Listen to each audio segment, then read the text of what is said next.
It is cold outside, but very warm inside here tonight.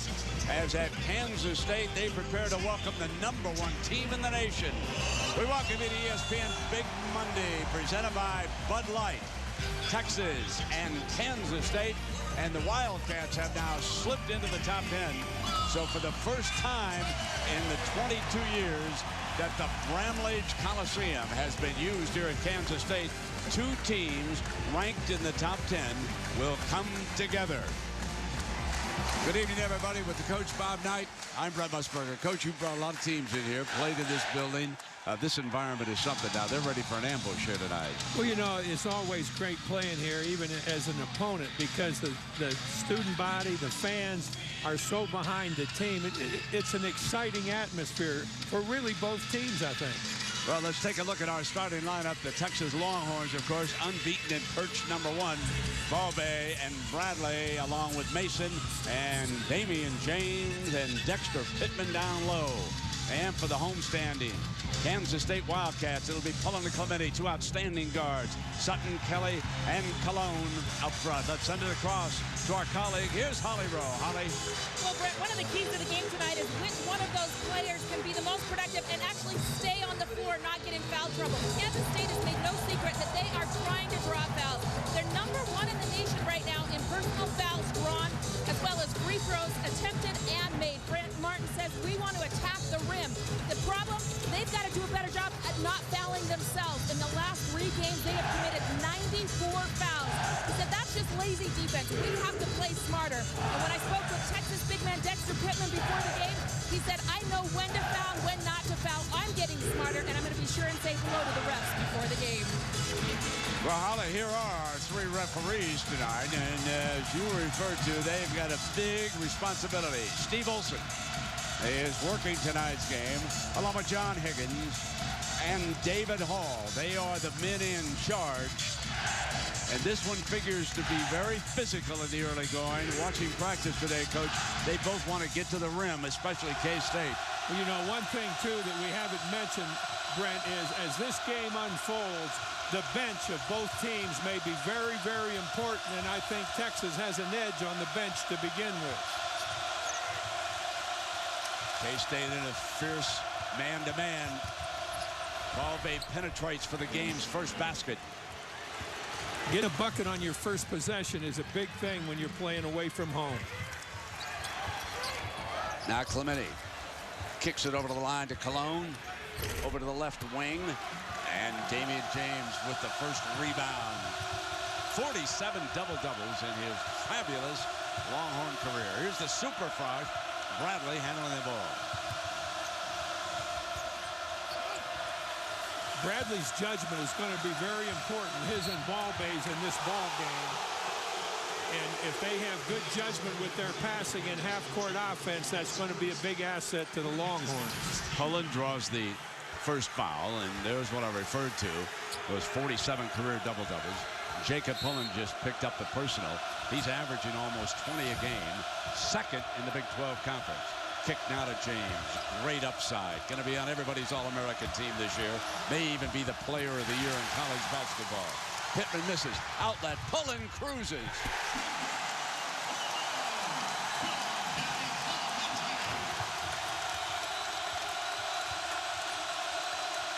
James rims out. Really fast-paced offense right now, and I think Texas particularly wants to slow it down just a little bit. Clemente on the drive, and there's the first foul against the Longhorns. Pittman in underneath, picking up the charging guard. You know, here, Kansas State just gets a breakaway there. Texas did a poor job of turning it over and getting on defense as quickly as possible. They spent too much time watching at the other end. Here, there's no need for Pittman to make a foul on a guard driving to the bucket, Brent. If he just gets his hands up, he gets his arms up, he's going to be too tough to shoot over. He doesn't really have to try to block everything to make it difficult, and they're going to take Pittman out pretty early in the game. Yeah, 1 minute. Checks into the game here for the Horns. Alexi Wanmany. So here's Clemente. He's had 4 20-point games this year for the Wildcats.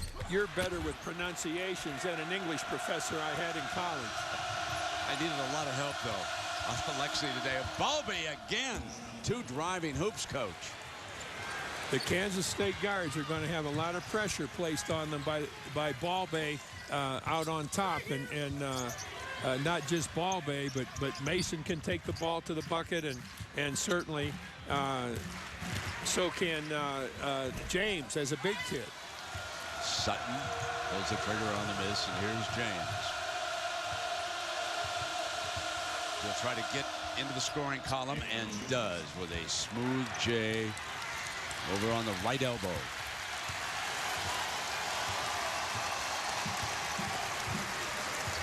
Texas out early here, 6-2.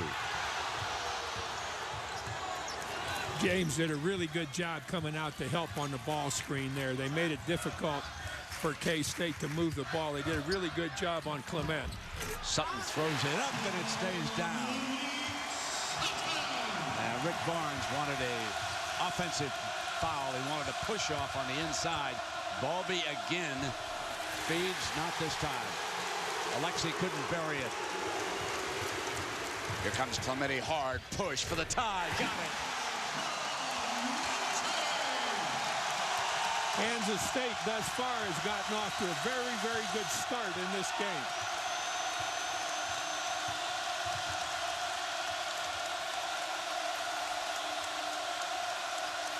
So far, young Bradley quiet offensively. James doubled.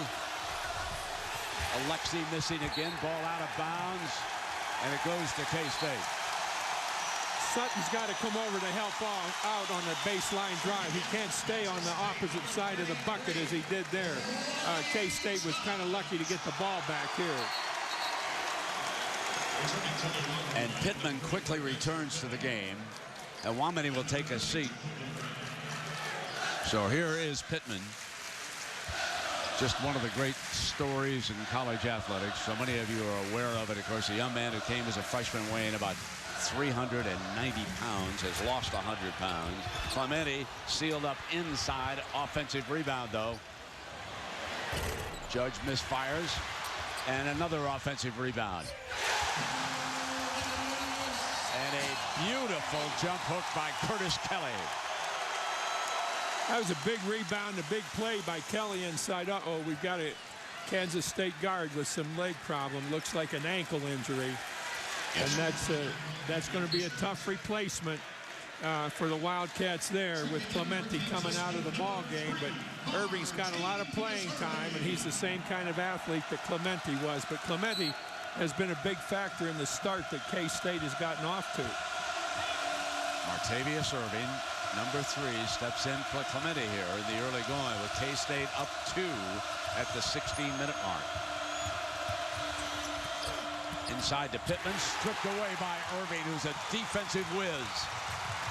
Irving just made himself felt on the very first possession he's in the ball game, Brent. That's pretty good defensive play. Here's Pullen. Balby, likewise, outstanding defensively. He's picked off by Judge on a pick and roll. Gets back quickly. Pittman's doing a good job defending in the post. He's making it tough to get the ball inside. Traveling. On the turnover, it'll go to the Horns. So we will update Clemente's condition. Lower part of the right leg is what they're looking at.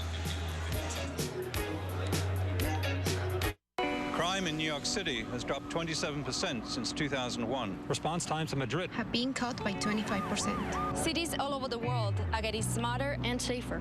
Every time an emergency happens, data is generated. Smarter cities fight crime. Fires. Flu outbreaks. by capturing the data, Detecting the patterns. Sharing it across departments. Responding to emergencies. Even preventing them. Making cities safer.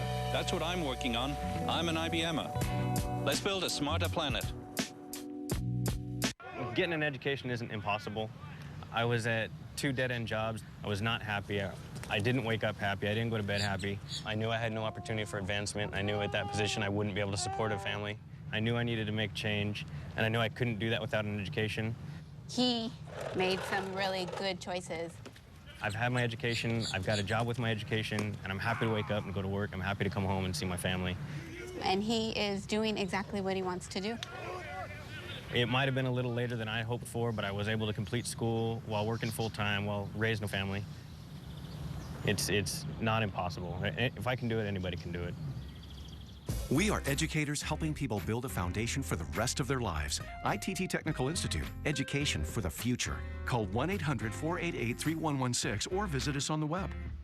Get an education that can help you reach your goals. ITT Tech has information on financial aid for those who qualify. Call 1-800-488-3116. The 2010 Pro Bowl, January 31st at 7:20 on ESPN. ESPN's exclusive presentation of college basketball is presented by Bud Light. With a just right taste that's not too heavy, not too light, the difference is drinkability.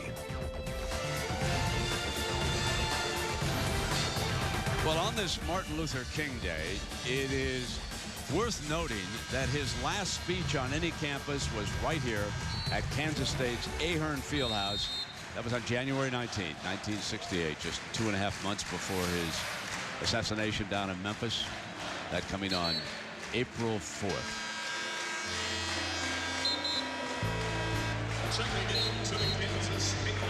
And when you left us, we had an injury situation involving Clemente, and Holly Rowe has been covering that story. And Holly, what do we hear about the guard? Well, guys, they have retaped that right ankle. He seems to be in some pain, but not a great deal of pain. If anything, he just kept shaking his head. He was more frustrated that he's going to be limited now in this game. They put just tape on him. He put his sock back on and will rejoin this game when possible. Guys, remember, he scored 44 points last year against Texas. He just kept shaking his head in great frustration that he's not at full strength. This was a drive in which he exited the game. I'll tell you, Irving's done a great job coming in for Clemente. He's made 2 really, really good defensive plays, and he exerts at least the same kind of pressure on the defensive end that Clemente does, maybe a little bit of drop-off with the offense. It's on the inside, and this whistle going against K-State. So Samuels hooking gets called for the offensive foul with the right arm. Now that was set in motion by Rick Barnes. Remember a couple of minutes ago when I referred to it, he was up already complaining about the action down in the block and the pushing off, and now he gets the call. So Texas trailing it by 2, and there is Barnes. And Balbay will come to the free throw line. In all fairness to Kansas State, there has probably been no team in the history of this league that has pushed off more in the post than Texas has over the years. I mean, it used to drive me nuts. I mean, you had to almost have King Kong playing defense to keep him getting knocked on his rear. So Frank Martin, in his 3rd year as a K-State coach, has said he's got to do a better job of lobbying down here, right? There is Frank. Former assistant with Bob Huggins, stayed here when Huggins moved to West Virginia. And I must say that in the eyes of everybody in the basketball world, he has surprised all of us. I think everybody said after Michael Beasley leaves, Frank Martin will soon say adios. Not so. He has proven to be a very good recruiter and coach on his own, and he's doing a fine job. Very well liked by the coaching community. Many very fond of Frank Martin. His parents, Cuban immigrants, came to the United States in 1960 down in Miami. Had a great career as a high school and an AAU coach. Now K-State, his team with the ball, trying to work the baseline. Good defense by Pittman. One of the things that Texas has done thus far is use its bench pretty well, and over the course of 40 minutes playing at this pace, that's going to be big. Now, there have been 2 kids knocked down. There had to be 2 fouls called here. And I don't know what they're looking at when they see somebody get knocked down. There's an offensive foul at that end and a defensive foul at the K-State end. Knocked away from Pittman. Out of bounds. It'll be Longhorn basketball. Let's go back and take a look at this.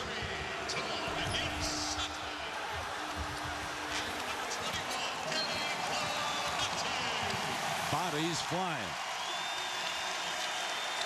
Well, you got to give Irving a nice hand coming out of the ball game, but he didn't come out. They kept Irving in the ball game when Clemente came back in and Pullen came out. So they've got 3 guards. That really helps them over the course of this 40 minutes, Brent, with this pace to jockey those 3 guards around a little bit. Ball Bay taking a break. Bradley not quite yet in the flow of things, and Irving all over it. Ball Bay, I think, is just a little bit better going to the bucket than Bradley is, although Bradley's a little bit better scorer. Pittman couldn't finish after getting the rebound. Johnson is stripped and fouled.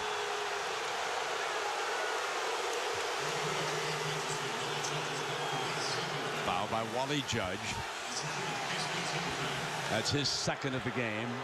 K-State up by a point. Just like Holly put her finger on it, this was going to be a tough game to officiate, and it has been that here in the early going. Little unrest there in the stands as far as the officiating was concerned. You think? On that possession. It's Hamilton, and this foul is going to go against K-State. Defensive man had very good possession. No, this foul, oh boy, you know, the defensive man had position. He just, that, I wouldn't agree with that one. But Frank obviously agrees with you when we saw his head bobbing over there. He certainly thought his man had established position. Clemente back on the floor, as Holly reported. He was coming back. He is out there now. Good defense of the ball screen. Johnson. Good help, great help defense right there by Kansas State. And Clemente is fouled. Cologne did a great job on defense at the other end, sliding across the lane and being in position to take away an open shot on the drive. Best defensive play we've seen tonight. This foul is on the Horns' Brown. And Damian James will return with Texas trailing it by a point. I think we're from this point on, we're going to see James play almost the entire remainder of this half. I mean, they need him in there because of all he gives them offensively. K-State is doing a good job of posting inside and be aware of things. Now, Clemente just went into trouble there. He had to pick up the ball outside the key. There wasn't anywhere for him to go.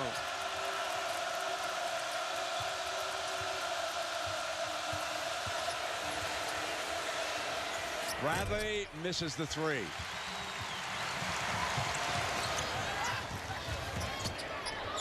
Here comes Sutton inside, left hand. And Barnes upset again. Great move by Sutton, but the pass was equally good in getting that basket. So, the first 3-point basket of this game, Jordan Hamilton knocks it down, and it deadlocks the game at 10 with 12:45 to go. Texas has always had a great affinity for being able to come up with big plays throughout the course of the game. Somebody gets up by 4, Texas hits a 3. Now there's a totally unnecessary foul by Brown. That's what we've talked about before, Brent. Keep your hands outside the offensive man with the ball. Don't get your hands in there on his hands or his arms.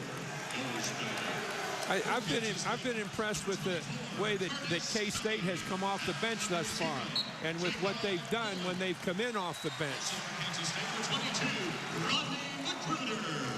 Coach, I'm impressed with the passion that Barnes's team and Martin's team demonstrating here in the early going in front of the best student body crowd I've seen this season. I mean, these youngsters are really into this game.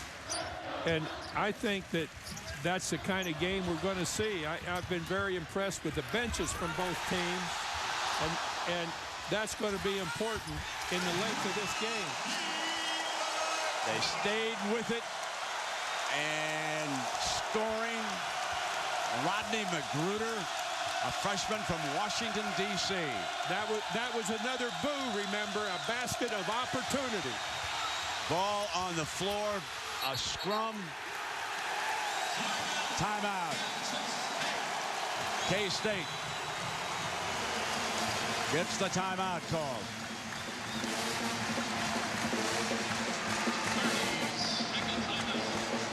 Well, tomorrow it'll be an SEC Big Ten doubleheader on ESPN, Super Tuesday.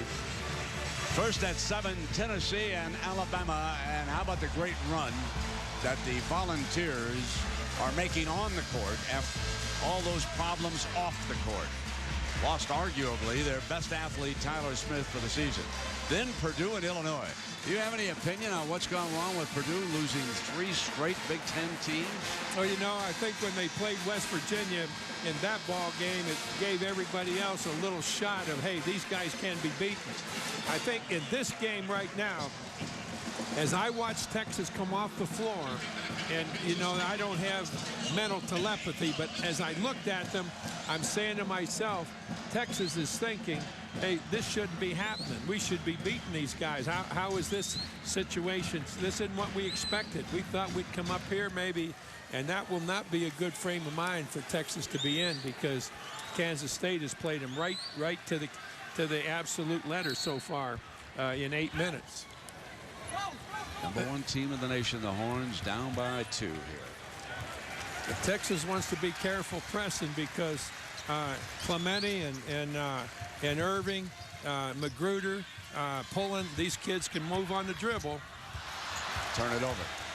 Very good defensive help again, that time by James. Here's Balby back to run things on top. James has been quiet, pulls it up, misses on the J. Bradley underneath misses, but it's back to Balby. James puts it down, left-handed drive to the rim, and 4 for Damian James. When James has the ball, the next defensive man has got to be ready to help on the drive, because the first thing he's doing is trying to get into the lane for the jump shot. Coach, we take a look at Damian James. He can play outside with a J. He can take it to the rim on the drive. Timeout.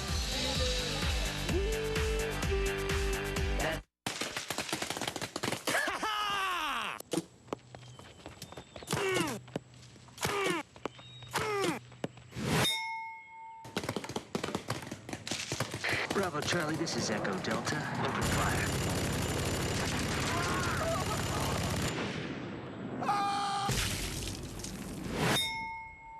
Not too heavy, not too light. Bud Light. The difference is drinkability. Call off the tanks. Everyone's talking about better health insurance at a lower cost. We're proud to say that providing affordable health insurance is our only mission. As a nonprofit mutual company owned entirely by the people we insure, we help our members get the most for their health care dollars. In fact, nearly 92 cents of each premium dollar goes directly to claims payments, while achieving over $1.6 billion in provider discounts. Now that's value. I'm Mark Dolsky, Vice President of Blue Cross and Blue Shield of Kansas, and I work for you. It's time to beat the clock and save at Dick Edwards Manhattan. Limited time deals on new Mazdas. 0% APR for 36 months, plus no monthly payments for 90 days. On a 2010 Mazda 3 4-door, CX-7 and CX-9. You'll even get an extra $400 in customer cash on 2010 Mazda 6. But you better hurry, because when the clock hits 0... Popcorn's done. Well, you get the idea. Just get over to Dick Edwards Manhattan now, 2 miles east of Town Center Mall on Highway 24. I'm Reese Davis with your Sports Center right now, brought to you by Sprint. UConn sprinting toward a national championship, it appears. #1 team in women's basketball has won 57 in a row. They blew out Duke in Cameron Indoor Stadium. Also earlier tonight, men's side Big East, #5 Syracuse, back-to-back road wins. West Virginia on Saturday, Notre Dame tonight. Plenty of highlights coming on Sports Center after our game. You can stay current with ESPN News. All right, Reese, and certainly it is Fear the Beard, Jacob Pullen, when they've been winning ever since he grew that shaggy beard that his mother has been threatening that she would cut off sometime. Let's go inside the play here, Coach. All right, here we're going to see some really good help defense. It's going to be a drive from the corner. Here comes the drive. Defensive man in the lane is going to move out into help position. Right here, takes away a bucket, possible bucket. K-State comes up with the ball without Texas having a good shot at anything on that offensive possession. Balvay running things again. Jacob Pullen missed a 3. Now there is just what we talked about. When James started the drive there, they got right in on top of him, and somebody was there to help. It goes over. That is against Kansas State. Rodney Magruder picking up the foul. Now, team fouls, Coach. We've got 4 against Texas, but that's the 6th on Kansas State here. You just have got to help on James. When he starts to put the ball on the floor, they've got to move into position from the help side, or the help side being anybody away from the ball. There is a strong Pittman finish. That's what the Horns want from him. That was, again, a great pass that led to an easy basket. Good help again. And now Texas did not move to help on the drive. Texas kind of stood and watched, and Coach Barnes is really getting on Pittman for standing still, being a spectator rather than a participant. Kelly, the junior from Queens, finishing. Very good drive, and Pittman just is a spectator. That's why he's coming out of the game.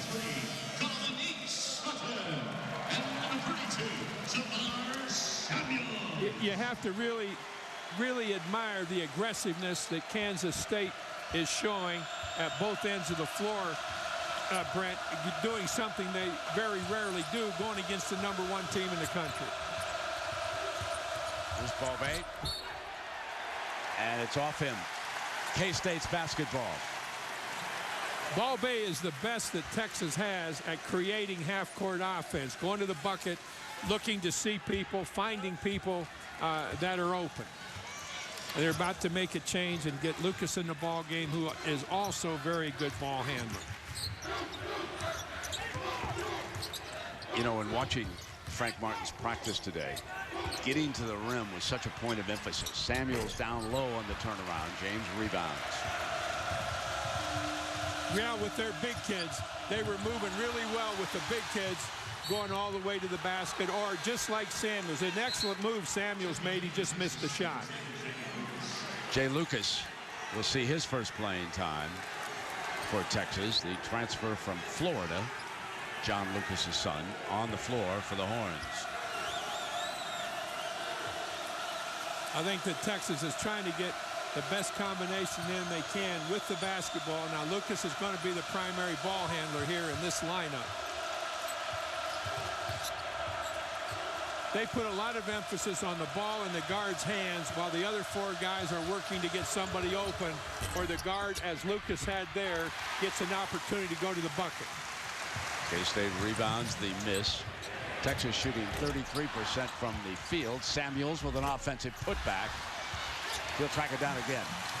Yeah, I don't like Clementi's shot there. I think they work and they're going to get to the foul line, or they're going to get inside like they did. Clementi took that shot in 6 seconds, and I just don't like that. And a foul against Kansas State after Samuels had scored. Justin Mason is fouled, and Kansas State reaching the limit. That is 7, and that is 2 on Pullen. He picked up an early one, and now he has 2. Pullen made a good move to draw the charge, but he got there just a split second too late, and that was a tough call, and I think a good call. I think Steve Olson was right on the play.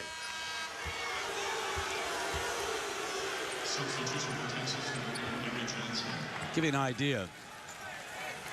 Rick Barnes has used 11 players already in this game, and Kansas State has used 10. Both coaches have gone frequently to the bench here. Well, I've been very surprised with what a great job Kansas State's bench has done in this ball game at both ends. I would have felt that Texas had a definite edge in the bench, but thus far it hasn't been that. There's a little curl move that Clementi makes, and there's a really good job defensively done on that move by Lucas. And Lucas fouls. But see, there again, it's getting that hand and arm in there where you don't want it. And what that ends up doing is giving them another chance, another crack, and you just can't give teams a second possession. What can Barnes do to stop the big men from attacking the rim the way they're doing for him? Well, I think that he's got to get his postmen up a little bit higher inside where they're in a better position. And when the ball goes inside on the baseline, a guard has got to drop back and really double up. They're not getting the kind of help inside that they should get. Texas isn't. So that's another shot that I just don't like to see. Not here where they're drawing the foul, where they're taking the ball to the bucket. I'm afraid I'd be taking Samuels out of the game. Now Johnson was clearing out underneath, Coach, and so he picks this foul up, and that's the 6th-team foul against Texas, so it'll be K-State's ball, non-shooting foul. He was establishing rebound position, so the Wildcats will take it out. 8:29 to go in the first half. Really good quick cut into the post by Kelly. And a James flashing over defensively for the Horns. And they will get it out of bounds. Take a look at this move on the inside. Great defensive help play by James. James was paying attention. As soon as he moved into the lane, he made his move and tipped the ball away. That's about as good as help defense gets. So Lucas running the show right now. Texas needs a little bit more movement in what they're doing. They're going to get Lucas free on the ball screen. A floater. Got back by Johnson on a rebound, but he was stepping out of bounds. So it'll go over to Kansas State.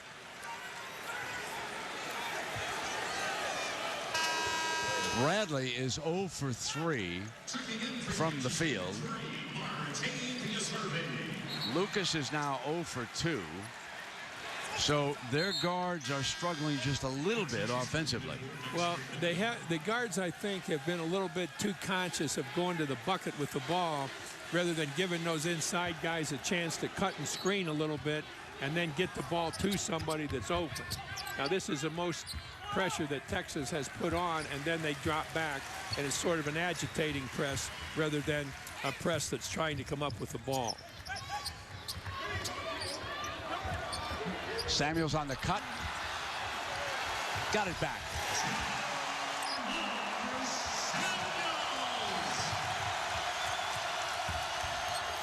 Quick pass to Mason and one.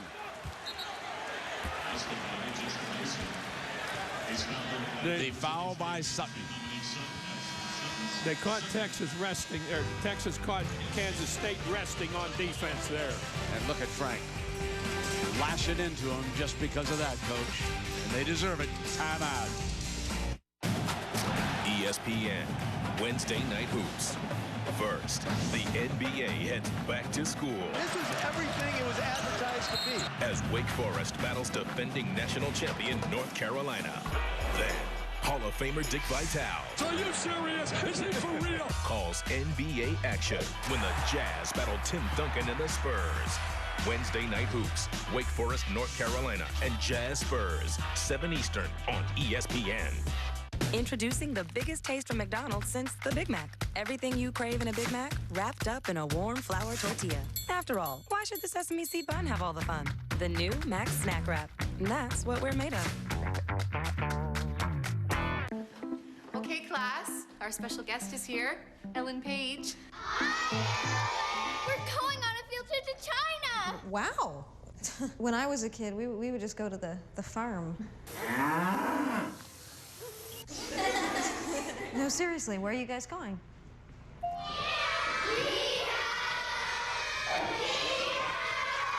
The new classroom. See it, live it, share it on the Human Network.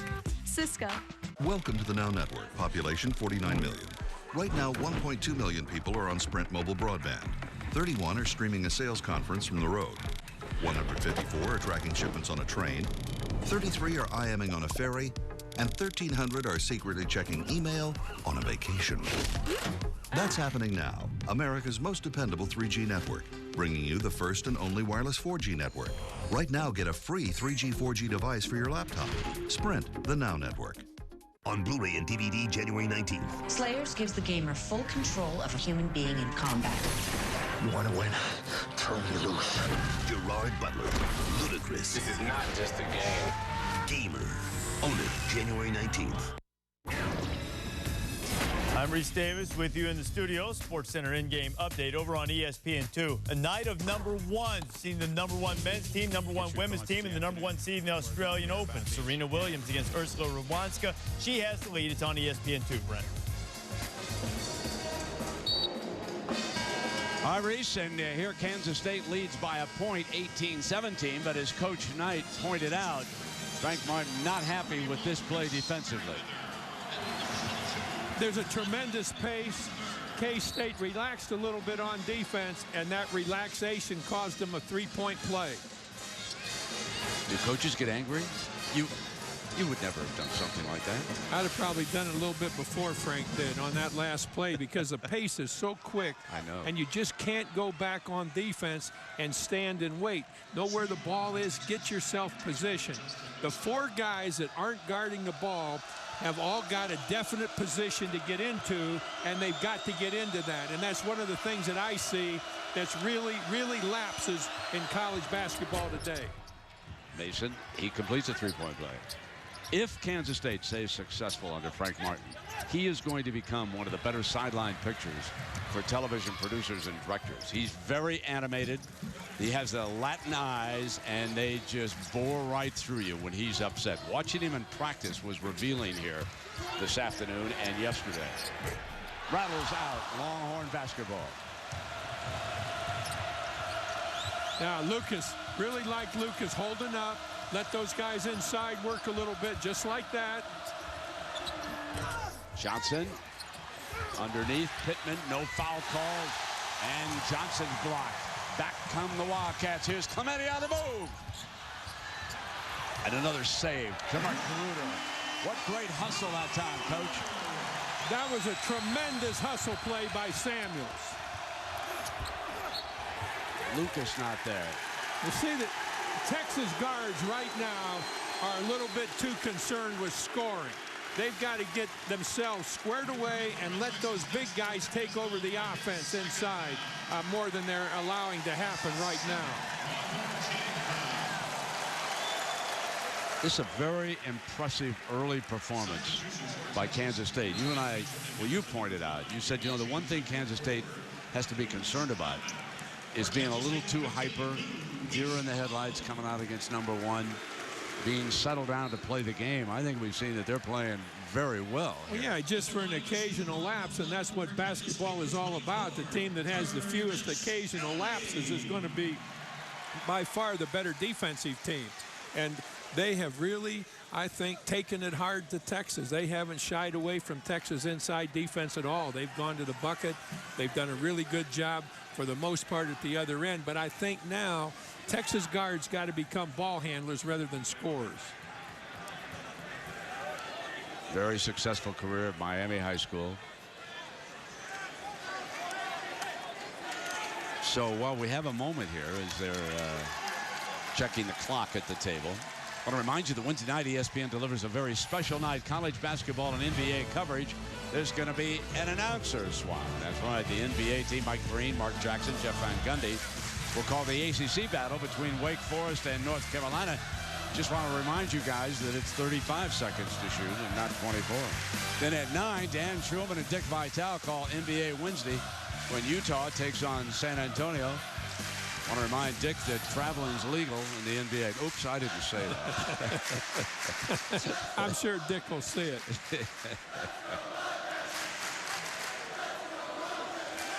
A real surprise, too, I think, is that I think K-State has had the better of the inside play thus far in the ball game through these first 12 minutes. I think they've done more for their cause than the big kids from Texas have.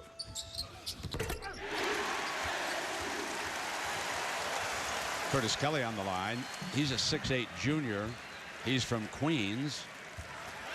I mean, you take a look at this roster that Frank Martin has recruited.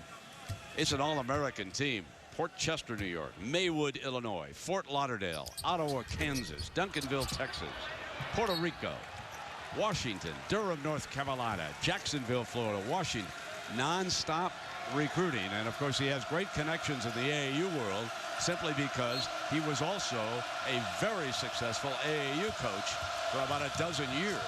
And he's done a very good job putting these kids from all these different backgrounds together. Not always easy, but he has done it. Johnson, good defense, couldn't get it to fall. Clemente, yes. Clemente made a little stop-and-go move just to look. He looked inside, and then he saw a path and took it. That's a lot better than just going inside. He did a really good job seeing what he had.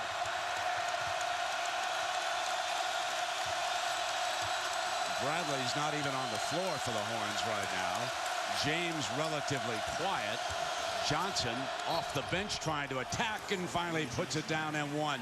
One of the better six-men in the country right now, you're looking at him, is number 1, Gary Johnson. He's a 6'6" junior. He's from Houston, Texas. Cologne doesn't handle his spot here. Watch him how he gets moved away. Right here, he backs up. Don't back up. Hold that position. Make him come into you. He allowed Johnson to get to the bucket. Cologne did not handle that defensively very well. Bradley is going to be checking back in for Texas, and Samuels for K-State.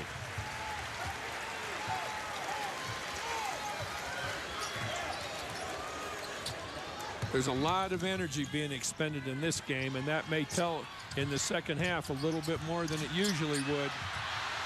They double up, trap the man, he gets it free. Cologne had an open man, and instead they turn it over. Balby bringing it down now hard for the Horns. Kick to Mason. Oh, that's not good. Hamilton was a little bit off balance even. And Balby's going to be called. Must have been a push away from the rebound, and then he pushed and then went after the ball. Loose ball, so they're going to shoot it.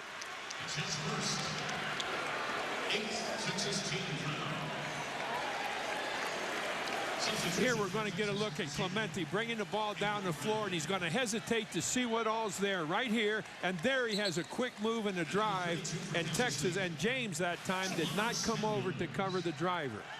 I talk about help side defense a lot, and what I'm talking about is that when the offense has the ball below the foul line extended, every defensive player should be on the ball side of the basket, and that makes it virtually impossible for the guy to get all the way to the bucket. Then when the ball is reversed, it's just the opposite. Everybody goes out to cover the ball on the ball side, and the opposite side becomes help side, and they get in position to help stop the drive. It isn't playing men.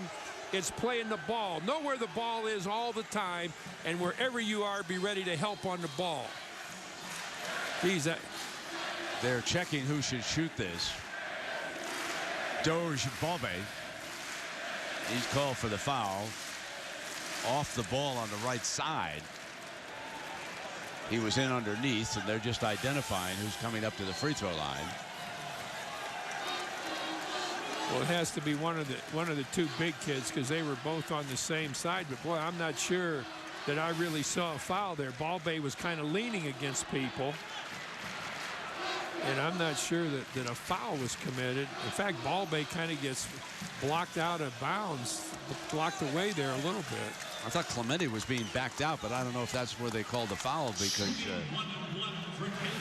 yeah, Clemente's coming to the line. Yeah, you're right. Good look. Good. You could have played guard with being able to look at the situation. No. The ultimate compliment is that I could have officiated one of your games. No, you saw what was going on. That was good. Here's Clemente. Well, that's a big miss. But James taps it out. They got it back. But that's a huge miss. Right now, you want to knock free throws down. You don't want to waste them. That was 2 to the waist right there, and particularly when you picked up the foul at the other end of the floor. You know, on Saturday, Wildcats converted 38 free throws at 54 attempts in that win over the Colorado Buffaloes. They load the post. Well, they got 2 as Samuels was in low. James misfiring. K-State ball again. James is getting a little bit anxious down on the offensive end. He's taken a couple of shots very quickly under a little bit of pressure, and that has, I think, you're going to see it here. It's going to be a pretty quick shot, and they're not taking much time. He gets off the dribble, but I don't know. I think that Texas just needs a little bit more patience than they're having. You know, it's interesting. Saturday afternoon in Austin, Texas A&M took the Longhorns into overtime before losing 72-67. Nope, that's not going. Ooh, it got the bounce. That should settle Samuels down. That one bouncing in for him. Let's look at his technique here a little bit. That's it. He bends his knees a little bit. A little softer touch.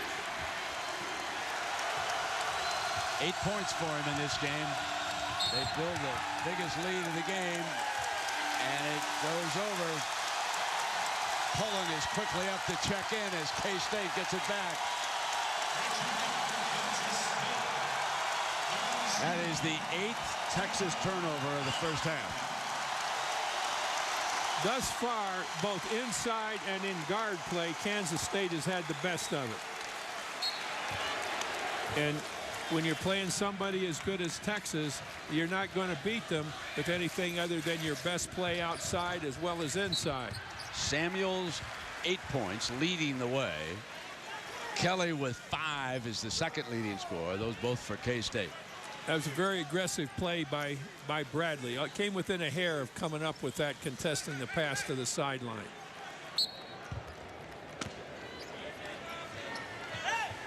Oh, bad inbounds pass.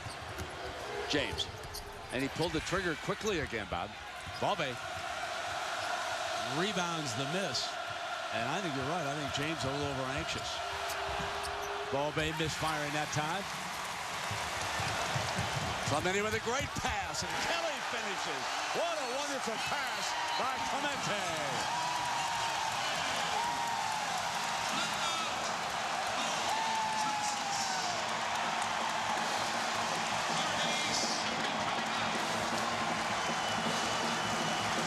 This is a great part of the game right here, these last 4.5 minutes of the first half. With the job that K-State has done to this point, they've just got to keep it going in the same direction and don't let Texas cut back into what they've done.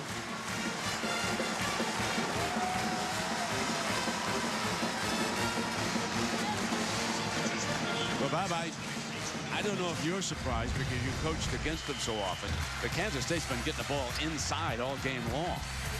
Well, you know, they've done it with a little patience, and I think that the K-State guards have been more alert to what's going on inside than the Texas guards have been. The Texas guards are a little bit more score-oriented than were the. Well, watch Clemente here. He's looking down the floor all the way and makes a really, really good pass that Kelly handles. Now, I've been very impressed with Kelly coming into this ball game, particularly at the offensive end. 7 points for Kelly. All right, now they trapped. They added some to their pressure there. They came up. They set the trap. The big man came up off the high post, and it was Kelly that set the trap, and they caused a walk to happen. That's a possession that Texas did not get a crack at scoring. Look who owns the paint. We showed you that highlight package. 26 points tonight, and the other 3 at the free throw line. And in practice, that's all they did was attack the rim time after time after time. On that curl, when he comes off that curl, you want to look at the postman rather than the cutter. But they had good patience there. Free Samuels. Yes. Unstoppable. I mean, Texas really needs to regroup. Number 1 is in big-time trouble unless they regroup. See, that's right there's a 23rd dribble that Lucas took in this possession and winds up really almost throwing the ball away. And a free run in that time by Hamilton. Well, that's the one time that State did not react to what Texas was doing. Hamilton got a free run at the bucket, and State did not move to cover that drive. Samuels again has 12 points here in the first half.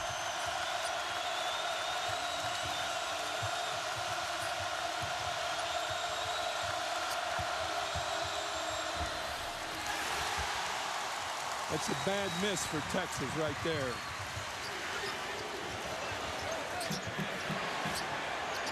Samuels, he thinks he's named Durant. Let me take it outside now. That's 15 after that tray, baby. The thing is, though, Brent, you want to really be careful. Don't get carried away with shooting it outside. You made a great point a moment ago that out of 29 points, they've gotten 26 inside. And that's been their bread and butter. They can get fouled inside. They're not going to get fouled outside like that. And just keep going at the bucket and looking to go to the line. Don't get carried away with outside shooting now. This is their biggest deficit of the season. And you were pointing out today of how impressive the Texas schedule has been. The likes of Pittsburgh, North Carolina, Michigan State, before they even got to conference play. Arkansas also. Let's check in with Holly Rowe. Holly. Well, guys, one of the problems for Texas, they've lost their composure here in the last few minutes, and it really all started when Dexter Pittman got tangled up under the basket. One of the K-State players threw him to the ground. No foul was called, and Dexter kind of sat on the ground for a while. It's like, what's going on here? The next time down the floor, then Dexter was called for his next foul, and Rick Barnes took him out of the game. Guys are going to the bench. Guys are talking to each other. They've lost their composure, and Damian James is talking to everybody, trying to get it back, but right now they're searching. Now, that time the K-State defense reacted very, very well on that cross-court pass. And now they've given a different wrinkle to Texas with a 2-3 zone. Just enough to get those guards maybe moving around a little bit. Can't get the ball inside, and they wind up taking what isn't a very good shot. Here's Bradley's tray. Yes. And did they need that? Or they're going to get a shot that they hit from the outside, and that's what happened there. Get the freshman going. Now, with that 14-point lead, they've lost 3 of it. They don't want to lose any more of it because too much can happen in the second half.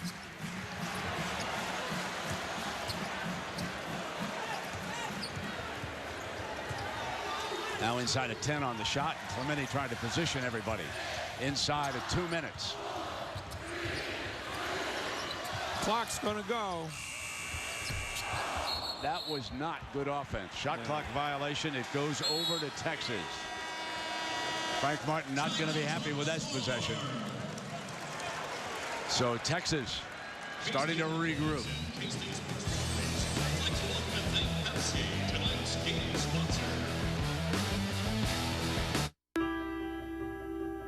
A sport-tuned, high-flow exhaust system delivers more power.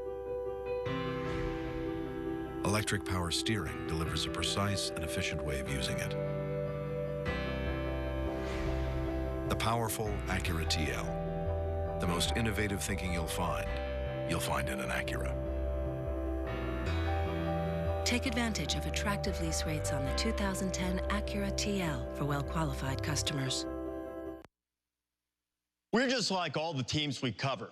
Each of us has a role. I'm the point guard. I have to see the floor, set up the big guys so they can slam it home. You can always tell how we're doing by just watching the crowd. If we're on our game, they're on their feet. Join Reese and the guys live from Clemson this Saturday. College Game Day driven by State Farm. 11 a.m. and 8 p.m. Eastern on ESPN. My name is Kimberly Ford. I have 3 children. I'm a general manager for a hotel here in Junction City, Kansas. The lap band's been able to help me lose the weight, keep it off, become much more healthy. I have more energy than my kids now. It's brought my self-esteem to a complete high. It's a wonderful tool to have in order to lose the weight, to keep it off. Schultz, voice of the Chiefs for BriggsAuto.com, official auto dealer of Heartland Park, Topeka. These folks have a phenomenal new program that puts you at the heart of high-speed motorsports racing. Just listen to this. Get 2 free season tickets for 3 years when you purchase a new or pre-owned vehicle. That's right. Enjoy heart-pounding drag, dirt, or road races at the region's premier motorsports racetrack completely free. What are you waiting for? Get in the action by stopping by any of the showrooms in Junction City, Manhattan, Topeka, or Lawrence. And as always, your first place to shop is BriggsAuto.com. I'm Reese Davis. Coming up on the UPS halftime report, what a couple of days on the road for Syracuse. We'll show you how the Orange was able to take apart Notre Dame. Our court vision will peek ahead to an ACC showdown tomorrow night between Clemson and Tech. And the #1 team on the women's side, they didn't have the problem on the road that the #1 team on the men's side is experiencing, Brent. Exactly, and Reese, Kansas State here, leading 36-25. Texas, though, starting to regroup. And Bill Snyder, the Wildcats football coach, he's a very loyal basketball fan. Very seldom misses a game here. Of course, he came over earlier tonight. He's got to be very impressed with how physical K-State has played in this game so far. But, Bob, as you pointed out in that commercial, beware now. And they got him travel. They force it travel. Well, that's the 3rd time they've really come out and double teamed at midcourt, and it's the 3rd time they've gotten a turnover. You know, that's a really, really big possession, I think, for K-State, because the last 2 possessions, one on offense and one on defense, were at either end of the floor, the poorest possessions they've had thus far in the game. And they don't want that 14-point lead they've built up to dissipate any more than it has. Holly, what did Barnes say to the Longhorns during that timeout? Guys, Rick Barnes in that last huddle said, guys, listen, believe me, it's just us right now. We're the ones. We've missed countless layups. We've got to match up better in transition. Calm down. It's us. We can be better. Well, right now, Clemente rolls in and misfires, and here comes James. And they kick over. That's the 11th turnover of the first half for the Longhorns. They've turned it over 11 times. Barnes can't believe it. Well, that's what I don't like to see there. James is blaming somebody else for his turnover. I think that the intended recipient of his pass was on the left side of the floor, but I'm not sure Kangaroo could have caught that pass. Now, this is big right here. This is a big possession. The last two possessions they've had on offense, they haven't done anything. And this is a big possession for them, I think. Clemente's dribbling out on top. And pulling their other fine guard. They're bringing the shot clock on down. Well, they don't want to go too far because they want to get 2 possessions here, not just 1 possession. If they milk it all the way down. Forces a deep 3. Rebound, Texas basketball.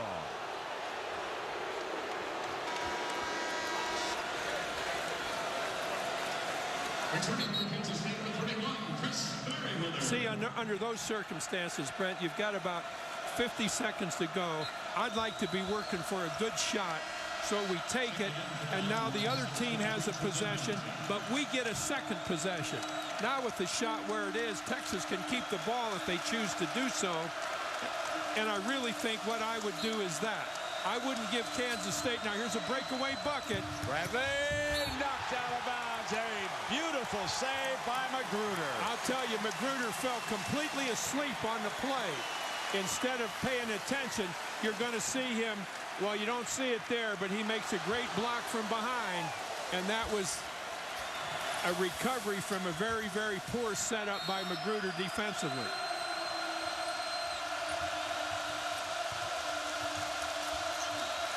Mason's not going to look to score. He's going to look to get the ball to somebody that can get a bucket for him here at the end. Very good pressure placed on him. Now you got 4 guys standing and 1 guy dribbling. You need 4 guys moving just so one of them gets open.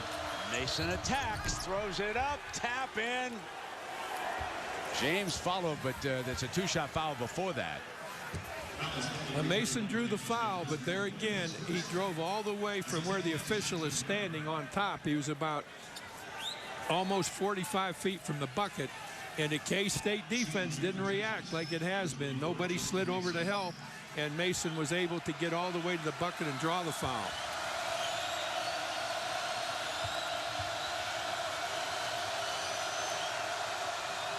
Mason misses the first, and a reminder tomorrow, SEC Big Ten doubleheader on ESPN Super Tuesday. First at 7, Tennessee, Alabama, SEC, and then Purdue and Illinois. Can the Boilermakers stop their slide? Super Tuesday, presented by KFC. And here Mason trying to stop the Horns slide here late in the first half. Knocks it down. Now Texas wants to get some pressure without committing a foul here, because there are only 4 seconds to go. Oh, my. Clemente. I believe there's a clock adjustment. I believe the clock did not start. I think it was right now. There was 4.7 seconds left on the clock when K-State put the ball in play. Yeah, Steve Olson stopping it, blew the whistle, but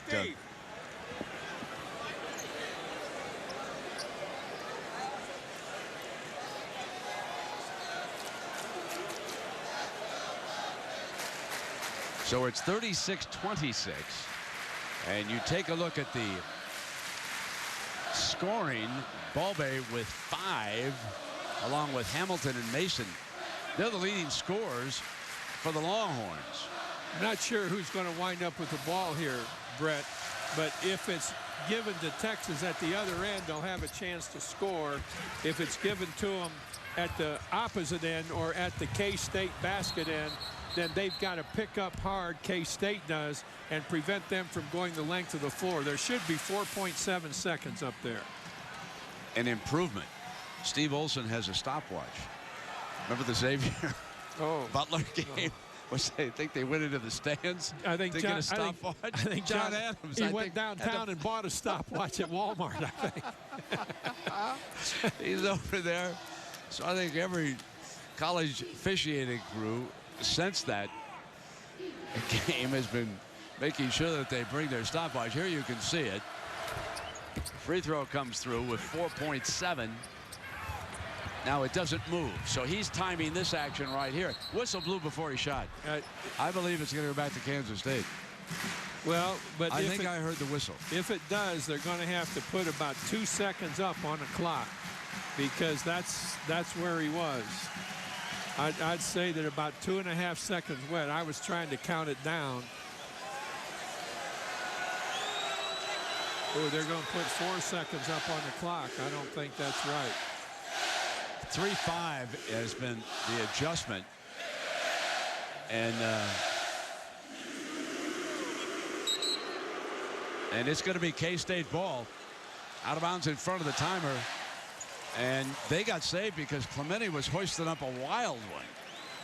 They could get a decent shot or a decent attempt to score here. And I think they put just a little bit too much time up. I think a little more time ran off than that. They're going to go deep.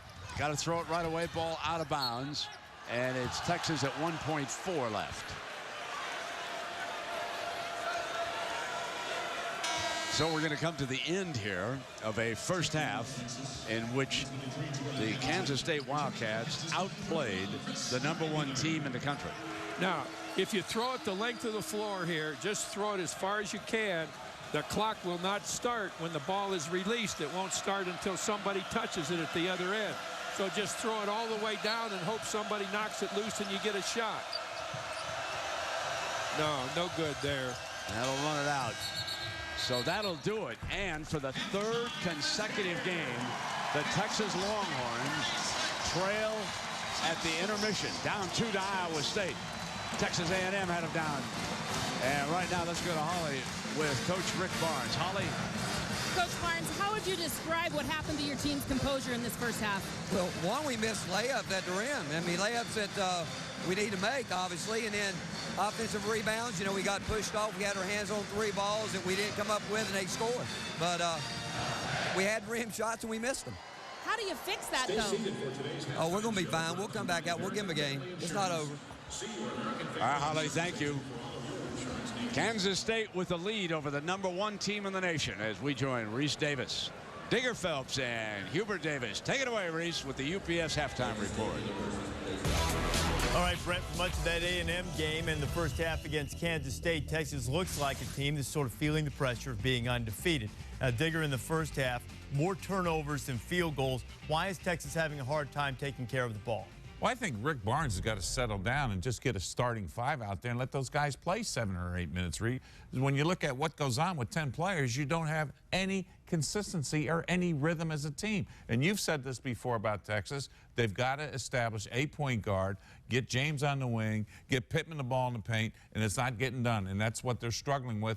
And the half against A&M, the same thing at home, and here it is tonight at K-State. I agree with you, Coach. It's hard to have leadership when you're playing 3 point guards. They play Doja Balbay, also Jay Lucas and Jacobin Brown. They need to decide who's going to be the starting point guard. But when you look at K-State, why I'm so high on this team is this year they have the ability to score points in the paint. They've got a number of big guys that can get it done down low in the lane. Seeing a fast break, Curtis Kelly transfer from UConn, doing an excellent job of running the floor, scoring down low in the paint. And then Jamar Samuels, small forward, power forward, versatile forward that can score down low in the paint, also knock down perimeter jump shots. He has 15 points here in the first half. He's been huge for K-State. So when you look at Texas struggling offensively, some of the things you try to do is maybe get to the free throw line, get going. The problem is Texas as a team is not a good free throw shooting team, only 63% as a team this year. But Pullen and Clemente run that team, and that's the difference. They got the experience, and they settle down and get things done. Wildcats with a 10-point lead on #1 Texas at the half. Only 2 unbeaten teams remain, Texas and Kentucky. Will it be won by the end of the night? Syracuse only had 1 loss coming into the evening. And after a trip to South Bend, still sitting on 1 loss. We'll show you an impressive Orange performance and lock our court vision on an ACC battle tomorrow night between Clemson and Georgia Tech. What the Jackets have to do to knock off the Tigers. ESPN's exclusive presentation of college basketball is brought to you by Acura. Acura Advance.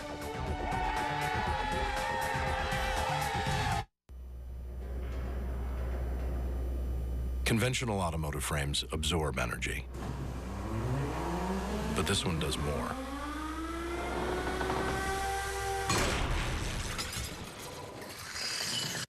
It collapses in some areas while staying rigid in others to help redirect energy around the cabin and away from you. The ACE body structure in the Acura MDX. The most innovative thinking you'll find in an Acura. I lost 54 pounds by reducing my daily calories and replacing my usual fast food with Taco Bell's drive-thru diet. That's 7 delicious items, all under 9 grams of fat. When I decided to trim down, I knew I had to be realistic with myself. I didn't want to cut out my fast food, so I started choosing Fresco items from the drive-thru diet menu. These results aren't typical, but for me, they're fantastic. The Taco Bell drive-thru diet. Hear Christine's amazing story and download a coupon for a free Fresco taco at drivethruddiet.com. Let's put a few thousand kilowatts in a vise. Squeeze some savings back into our budget, into our attics and walls. Let's locate the original energy source called you and turn that machine up full blast. More saving, more doing. That's the power of the Home Depot.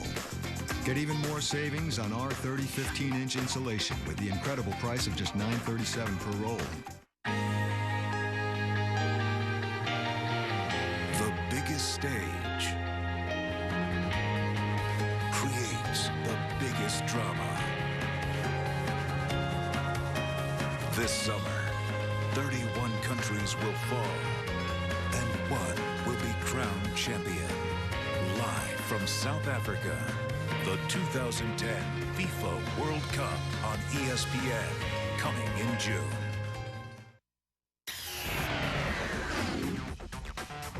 This halftime report is delivered by UPS. Seize new opportunities at ups.com/whiteboard. #5, Syracuse on the road at Notre Dame. Boeheim's team coming off a hard-fought win on the road against West Virginia. And they answered the bell again. Andy Routen's got them started. His 5th three-pointer of the first half. Cuse up by 7 at the break. At least Digger, Notre Dame got it to Goody. Yeah, Goody got his points, so did Abernitis. They combined for 57, but the rest of the team, 3 for 24, 14 points. But credit Syracuse, going 20 for 25, 80% in the free throw line. Iced the game in the second half. Brandon Trish to Wesley Johnson. Hubert, every Cuse player who played had an assist. Well, it doesn't surprise me. Throughout the entire year, this is a team that passes up good shots to get great shots. Their ability to score on the perimeter and in the post is why I think this is the best team in the Big East. Routen's down to Waku for the dunk and one. Now, Wesley Johnson didn't necessarily need an assist all the time. He had 22 points, 8 rebounds, 3 assists. Cuse on the road again. 84-71, impressive performance by Boeheim's team. What to watch for on Tuesday? Two of the top teams in the ACC go head-to-head on ESPN2. Clemson against Georgia Tech, both ranked in the top 20. Tigers have won 3 straight, 9 of 10 overall. Jackets have already surpassed last season's win total by taking 13 W's.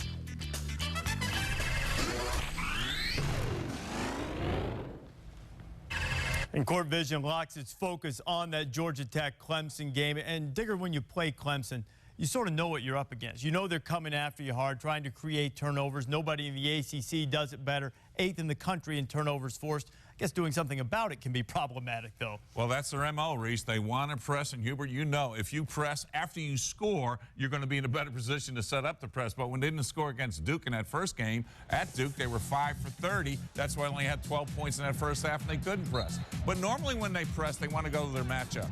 Play the ball out of bounds, force you to go to a corner, and then look to get the trap so that with your back turned, you don't see the weak side rotation, and this is where they get a steal.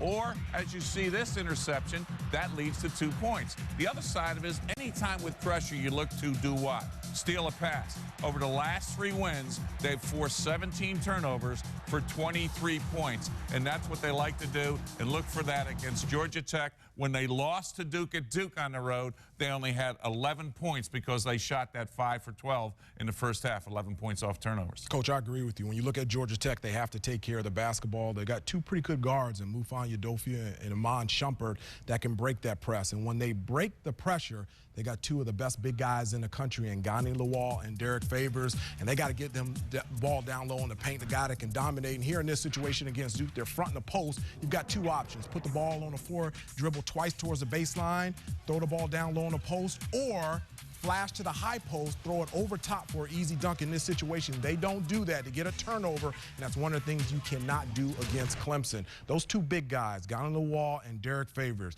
you throw the ball down low on the post, they're going to score, get fouled. If they get double teamed, they can throw it back out to a guy like Amon Shumpert, who had 30 points, 3 threes against North Carolina this past weekend. We're going to have a lot of vision over against Clemson over the next few days. We'll see them against Georgia Tech on Tuesday. Then College Game Day will be in Little John Coliseum on Saturday as Duke comes calling. And still a second half coming from the Little Apple. Kansas State trying to knock off the #1 team in the land. Curtis Kelly had 7 in the first half, and the Wildcats, Willie, up by 10. This halftime report is delivered by UPS. Seize new opportunities at ups.com/whiteboard.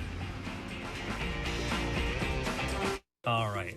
When you look at the future of your business, what do you see? Is the glass half empty or half full?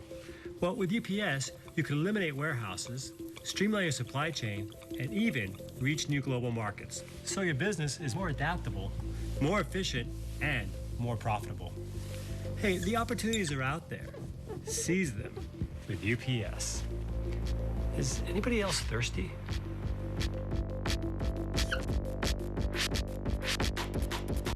So what are you gonna have? I'm gonna have one of these under 550 calorie meals. Applebee's new unbelievably great tasting and under 550 calories menu. It's all the taste and none of the trade-offs. That's under 550 calories? And it's another reason why there's no place like the neighborhood. This Tuesday, the world's deadliest assassins are back.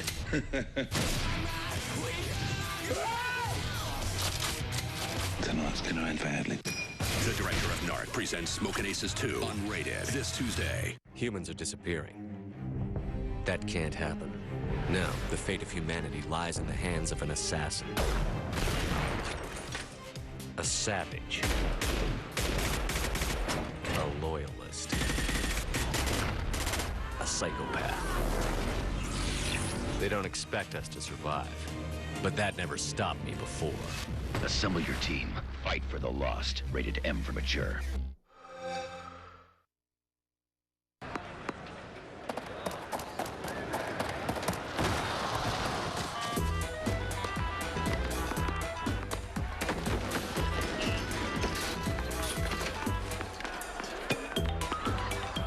If you think about it, this is a lot like most job search sites. They let everyone in, so the best people can't stand out.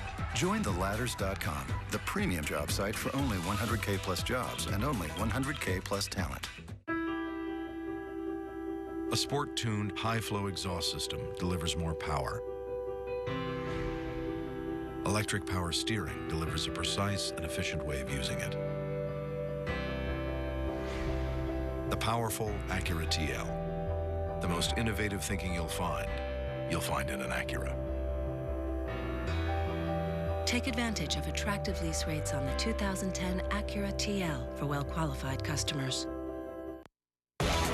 Welcome back to the UPS Halftime Report. Serena Williams taking on Ursula Radwanska in the Australian Open. It's on ESPN2. That ace gave Serena the first set. You'll see Roger Federer a little bit later on as 2010 Aussie Open has commenced. Women's basketball earlier tonight on ESPN2. Number 1 UConn against Duke. Gino and the Huskies trying to extend their winning streak to a cool 57, but everything wasn't perfect. Jasmine Thomas for the Dukies cuts the deficit to 8. Gino, how about that? You win 57 in a row, 1 turnover. Okay, listen, that's perfection. You want to be excellent. Here's Kalena Green inside. Well, this is a team that can score at all 5 positions and clearly the number 1 team in the country. Tiffany Hayes for 3. Maya Moore would follow. UConn was 13 of 25 from 3 as a team. Moore had 20. Tina Charles, her 45th career double-double. And UConn does it again. Blows out Duke, 81 to 48. I'm still mourning from Saturday. Wednesday, we'll have the announcer swap. That's when the UConn women beat Notre Dame, as you probably know. Wake Forest in North Carolina. The game will be called by Breen, Van Gundy, and Jackson. Jazz and Spurs in the NBA. Shulman and Vitale go there. Thinking about working a swap. You guys go to football for a weekend. I'll bring May and Holtz in for a big Monday. What about that? That's good, because guess what? You and I are going to bring back Chris Fowler from Australia to do Big Mondays with us. He's not going to do that. Oh, yes, he will. Do I get to go to Australia with that Swift? Yeah, after 2 weeks when it's over. Well, that's not going to be any fun that way. Jamar Samuels knocks down the shot. K-State's up by 10.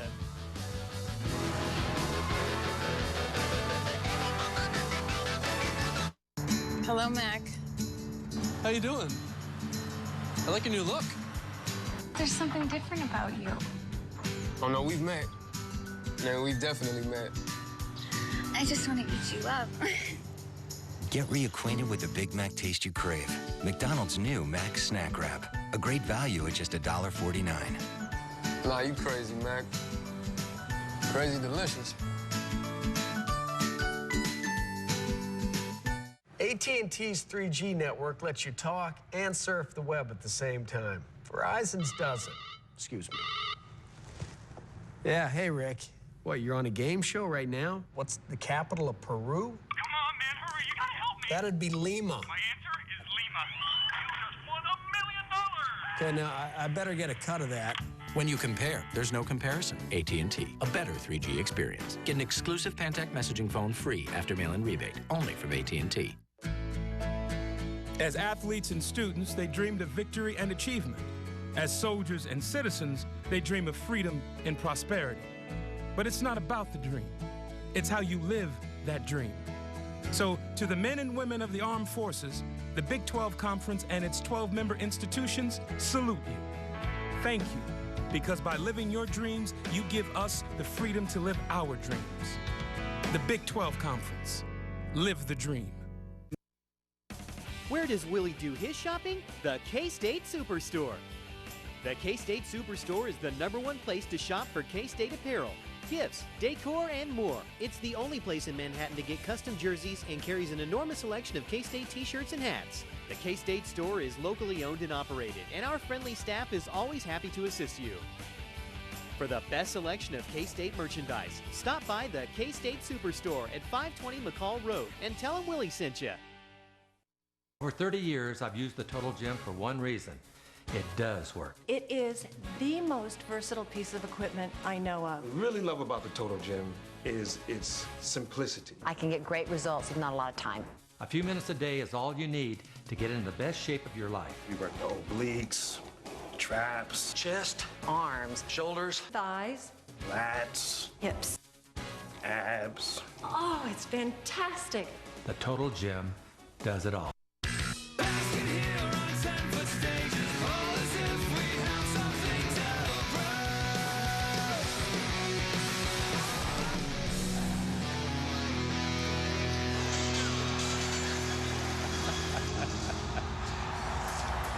We welcome you back to ESPN's Big Monday, presented by Bud Light. And this is indeed a big Monday in Manhattan, Kansas, because the #1 team in the nation, the Texas Longhorns, trail Kansas State by 10, 36-26. The Wildcats pounded away on the inside, 30 of their points in the paint. And their bench contributed 19 here tonight and forced 11 Longhorn turnovers. Mr. Knight, you're Rick Barnes. You're up against it, down by 10. What do you do to get your rascals back in the thick of things well, here? I'd want more movement on the offensive end. I'd want to get our offense up off the baseline so we can cut to the bucket, so we can drive the baseline. We've got to get more help inside because K-State really owns the inside of their own offense. I think one thing, too, you know, there are 5 assists and 11 turnovers for Texas and 10 assists and 8 turnovers for Kansas State. I think it is really important that K-State gets off to a good start and doesn't let Texas think like they're going to be able to run over them in the second half. And Holly, what about the Wildcat side of the story? Well, Frank Martin said Denny Calente's ankle is okay and he'll go in the second half. Plus, he said we cannot let Damian James get going. James had just 4 points in that first half. But more importantly, their guard, Jacob Pullen, pulled the team together in the tunnel, in the huddle, and said, guys, basketball is a game of 2 halves. Do we want this half? And all of his teammates screamed, we want it. Again, he repeated it, and they said, we want it. I think they just need to want it a little more on defense because that was a wide open shot. What a way to start for Damian James as he knocks down the 3 to get things going, and they cut into that margin immediately. Pullen, who was quiet in the first half, misses. There's the block now. Dexter knocked it away, and Texas and 1. Wow. They can put 6 quick ones on the board now. Got to call timeout right away. You can't let this go.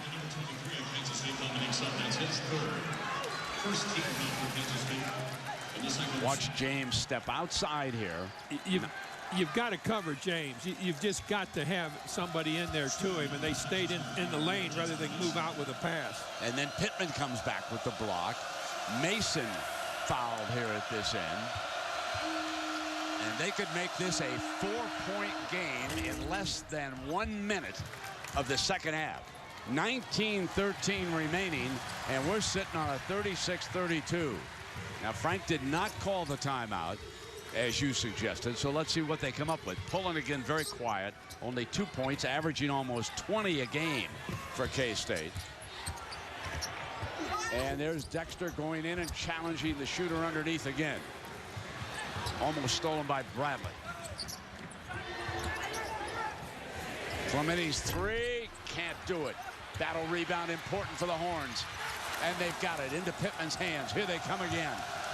K-State could not have had a worse start than this is. Spinning move inside, not there, off Pittman's hands. K-State ball. They desperately need a good offensive possession here.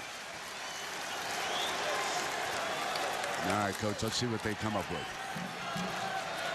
What would you do if you were Kansas State? We know the timeout situation has passed for Frank, but who would you go to if you were Kansas State? If you were Clemente, where do you feed it? Well, I'd try to go inside, but the way I play on offense, there'd be some screening and some cutting inside, and here we really don't have a lot of screening inside.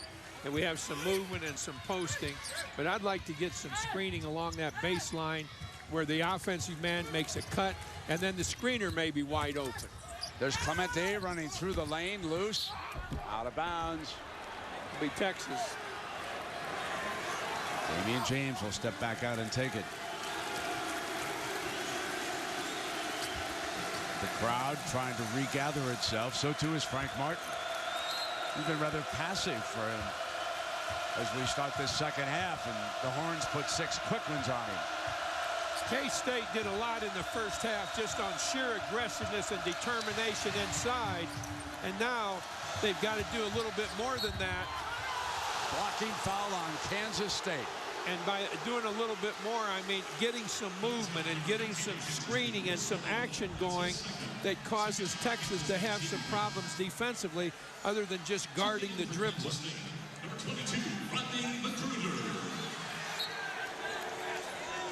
So Magruder checks in, and Sutton sits down.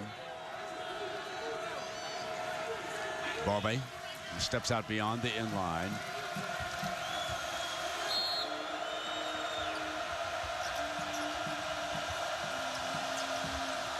And underneath, Pittman backs in, and he's fouled. He'll come and shoot 2 free throws. Cologne fouled it. The foul there is almost worthwhile. Pittman is not a great free throw shooter, and it's possible that he would have gotten an easy 2 without the foul, and now he may come away with just 1 or perhaps even none. It's going to be really tough, Brent, I think, for Kansas State to get itself squared away and get back in command of this game. I think they're going to have very hard road getting past Texas now, and if they do it, then it's going to be tough to maintain. And Texas smells back in the game right now. See, the foul at least eliminated 1 point. Pittman is 0 for 1 from the 2-shot foul. Now if he misses this one, it's an extremely worthwhile foul.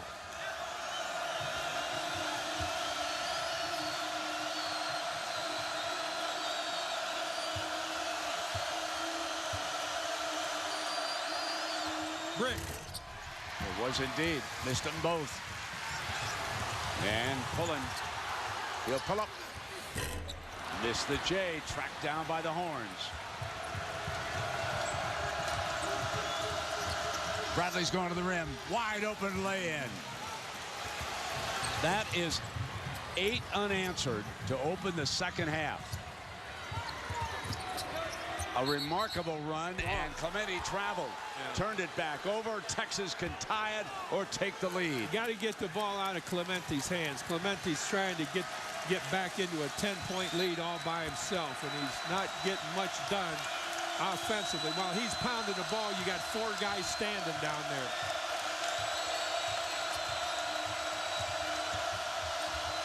Bobby drives through, kicks Bradley. Won't battle for the rebound. Knocked out of bounds. K-State basketball. Pretty soon, K-State has got to take advantage of getting something done on the offensive end. They really have yet to get what I think is even a good attempt at scoring. And we're already 3 minutes into the second half, and Kansas State has not had a good chance to score. Clint Chapman will check in and see his first action for the Longhorns. 6'10" junior out of Canby, Oregon. He'll move down low. Usually steps to the free throw line right now. Matches against Cologne. I made a note, Brett, at the half. The most important thing I could write down was K-State early, how important early was going to be to them. And finally, Curtis Kelly ends the drought. 3+ minutes into the second half before they score. Chapman, and he puts down points as he comes off the bench. Balbe did a great job getting out of a trap situation and making a pass. But again, everybody else on the K-State defense just stood there. And Pullen is fouled. He's on the free throw line. It's on Chapman. So Chapman picks up his first.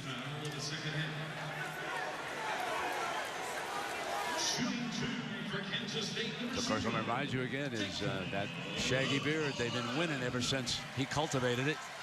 So you can see the students emulating Pullen. Fear the beard. The T-shirts here. Mom doesn't like it at all, but she will cut him some slack, I'm sure, as long as the young man of the Wildcats continue to win. You know, K-State, and you mentioned it several times in the first half, scored a lot of points inside, did a great job inside, particularly with Kelly and Samuels. And that bucket that Kelly got a moment ago is the first effort in 3.5 minutes they were able to get inside. Mom and Dad. See, look at Pops there. Nicely groomed little mustache. Here's the beard for 2 free throws now. Back to a 4. Remember, they wasted most of that 10-point lead here in the early going. If you just check back in with us. Bobby gives it off. Chapman second, and that is finishing with authority. Wow.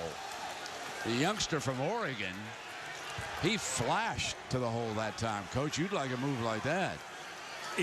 Ball Bay made a great move with the ball to make the pass, but again, Kansas State's defense sits there when they make that move to the bucket as Ball Bay did. The defense has got to adjust as the ball changes position, and they did not do it there.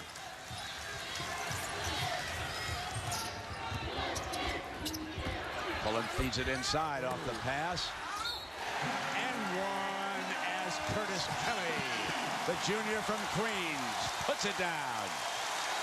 You know, I'd like to see, from a Kansas State standpoint, using those inside guys with the pass rather than with just the rebounding they're doing. And you watch Kelly go to work. Time out.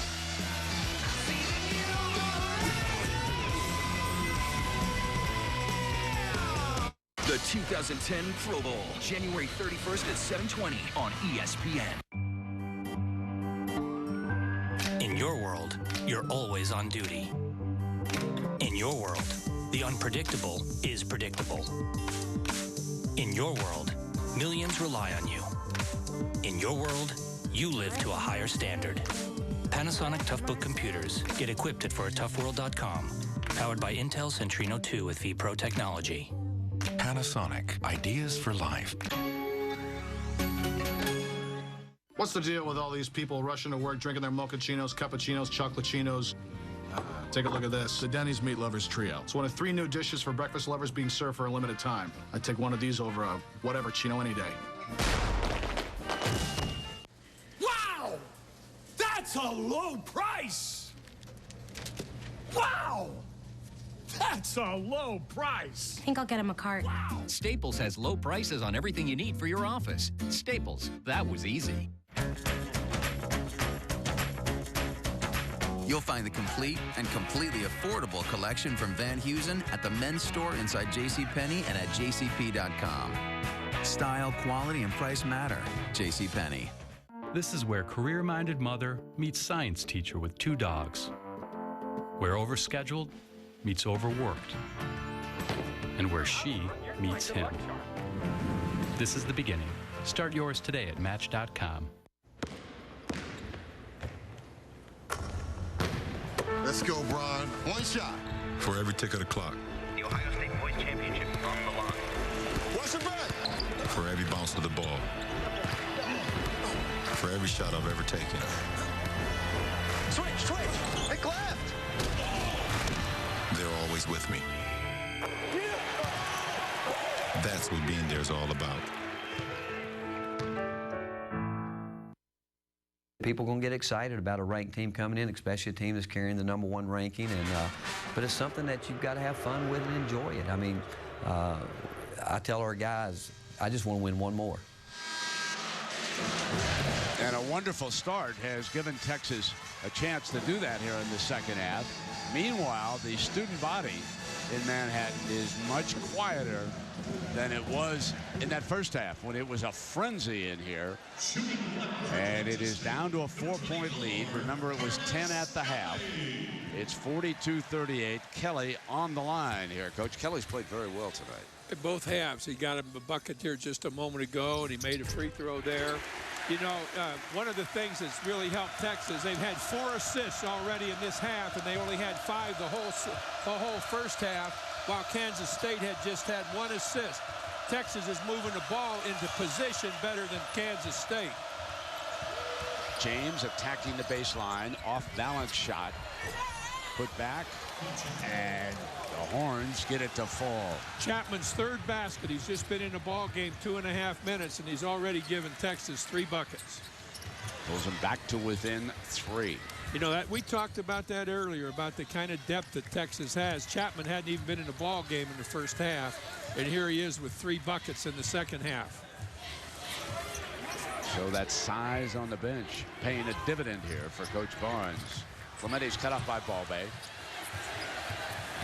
Magruder on the attack, gets inside Chapman, and a rebound by the Horns into Damian James' hands. Behind the back, and Judge sealed it up just enough.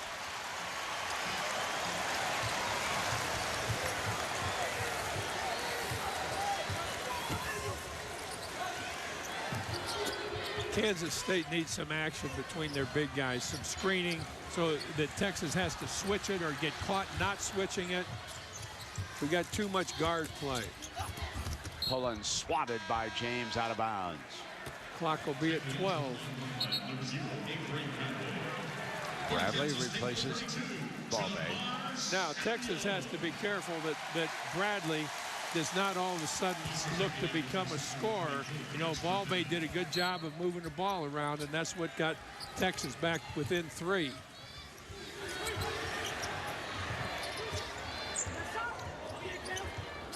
Kelly with a jump pass inside. And it wouldn't fall. Save.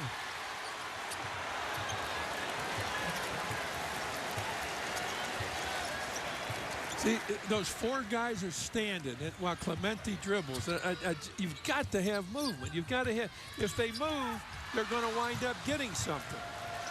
Instead, what they get is another turnover. And Brown is blocked out of bounds. Longhorn basketball.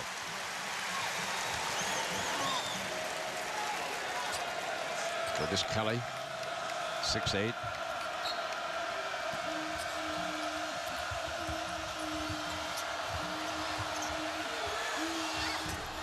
Won't fall for Pittman. Wildcat ball. Oh, they're going to throw it away. Wild, helter-skelter to the floor go the Horns. And it's a hell ball. Well, the last thing Kansas State needs is to try and throw a long pass in a very tight situation where you're going to have to thread the needle and you're going to have a lot of luck for it. They've got to come down and work an offense, get to the free throw line, get some movement with the guys that don't have the ball. Tough night for Pittman, and he bangs the right leg.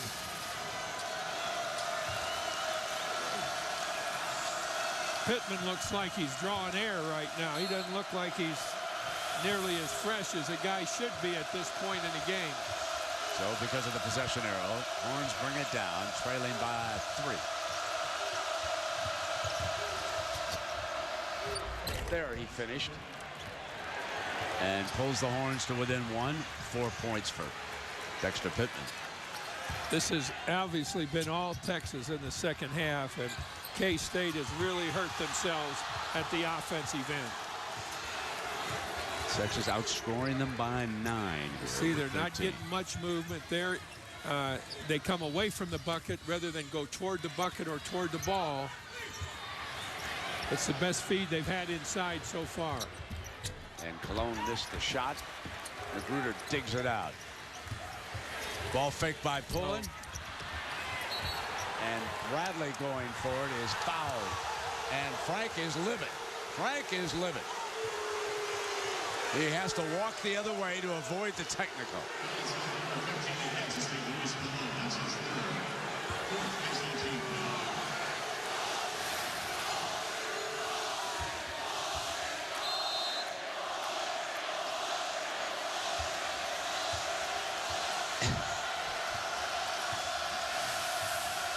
Turns his back. Walks away.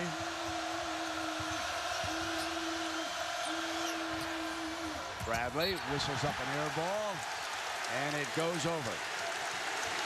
Texas has more movement with the 4 guys not handling the basketball than Kansas State does, and that's given them an edge offensively. Kansas State, on the other hand, when they cut, Brent, they're cutting away from the basket rather than getting a down screen set where they can cut toward the basket. If you set a little down screen, the screener can then pop back, and he's got a shot or a drive, and you've got a cutter going toward the basket. Their cutters are all coming away from the basket, going toward the sideline. Now Pittman, having picked up his 3rd personal, go to the bench. 3 team fouls on Texas and 4 on Kansas State here at the 12:30 mark.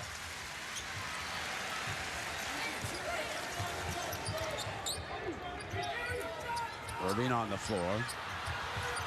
Well, got to be a foul on Johnson. I mean, that's about the 3rd foul in that sequence you could have called on Johnson.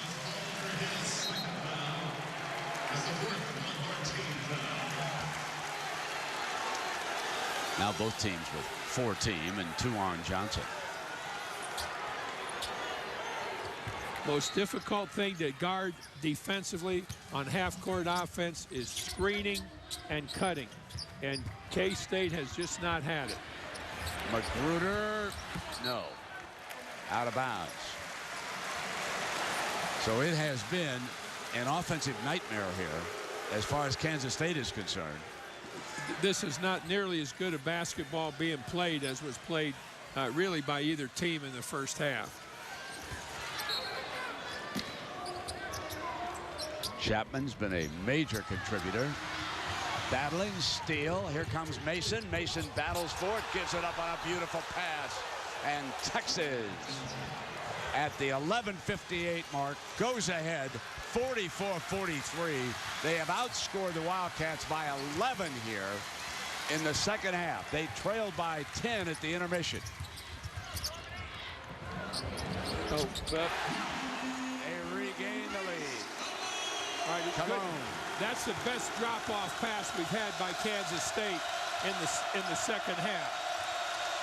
And that's really the first open shot they've had. Brown misfired. Chapman with an offensive rebound strip. Cullen will bring it down. Lob inside and a finish for Samuels. He's been quiet in the second half after an explosive first half. Now with 17 for the game. Coming baseline. Bradley missed the wrap. Headman Irving can't save it. Texas basketball.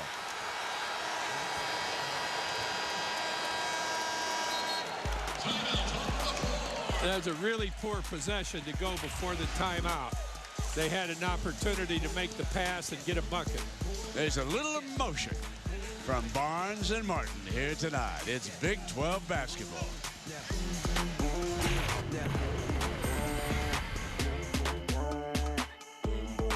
I know you're used to some unorthodox flight plans. Now I want you to multiply that by about 1 billion and serve it up with a big steaming bowl of guess what's next. I have no idea. This is the kind of air traffic that separates the men from the men who wish they were men but are really just boys trying to be men. Even though developmentally they're probably already men. Except for you, nobody's expecting you to become a man. Thank you, sir. Winter X Games 14. Expect heavy turbulence. Starts January 28th on ESPN and ESPN2. We're gonna do it like this. $5 foot long. That's not, no, it's $5. $5 foot. Right, no, and it's $5 foot long. It's 3. It's a 30-second commercial. Is he directing this now? I was doing it right, wasn't I?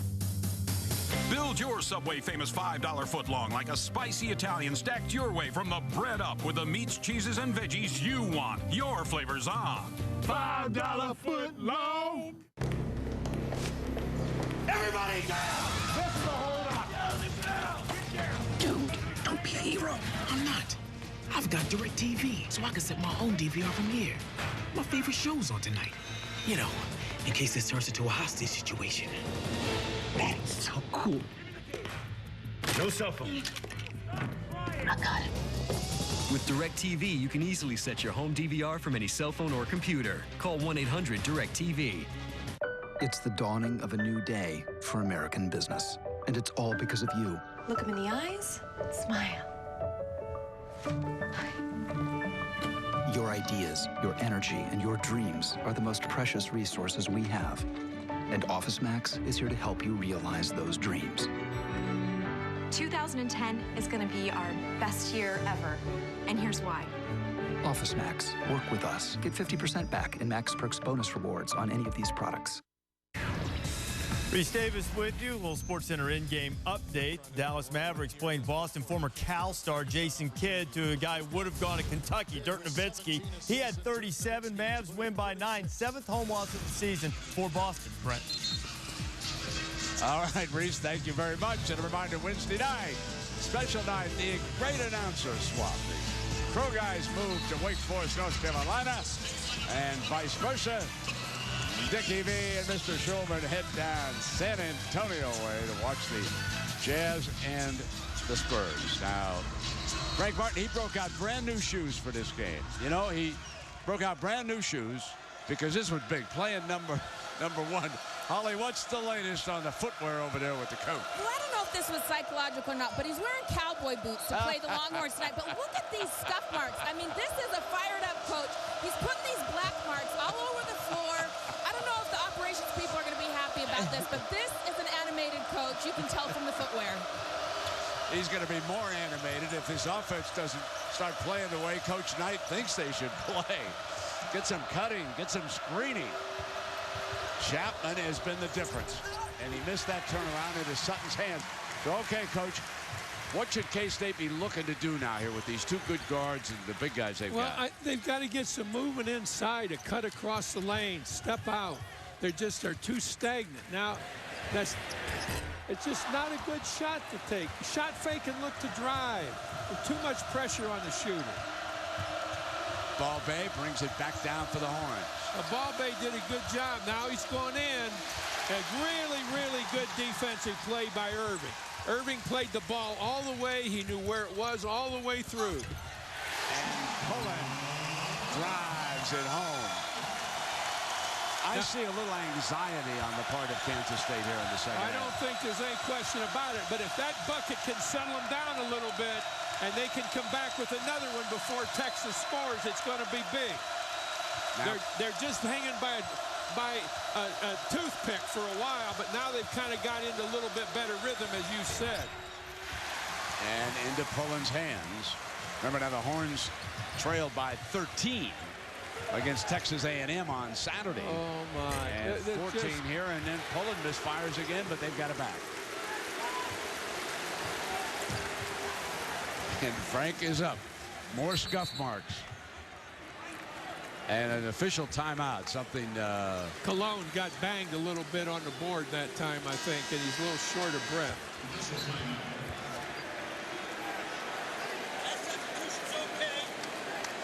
Yeah, Cologne took a little bit of a body blow there. And wind knocked out. K-State's three-point shooting. You bet that hurts. Take a deep breath, young man. K-State from three-point range is only 1 of 11, Coach. Well, see how I would look at that is that we've had 11 possessions and we've gotten 1 bucket out of 3 points. Let's get good possessions. Let's get a chance to score. Let's spread the floor out. Let's get some movement inside and a chance to score with everything that we do. And they're not doing that, and that's why they've lost so much of their lead. Clementi's going to get an offensive foul pushing off here if he's not careful. All right, now that was good discretion. And it falls for Kelly. Really a smart move by Kelly. He didn't have the shot the first time and then passed it up and then made it with the second move. Pittman has replaced Chapman for the Horns. And here he is, Dexter smashing it home. And that was pretty good movement by Texas. Texas trying to regroup again.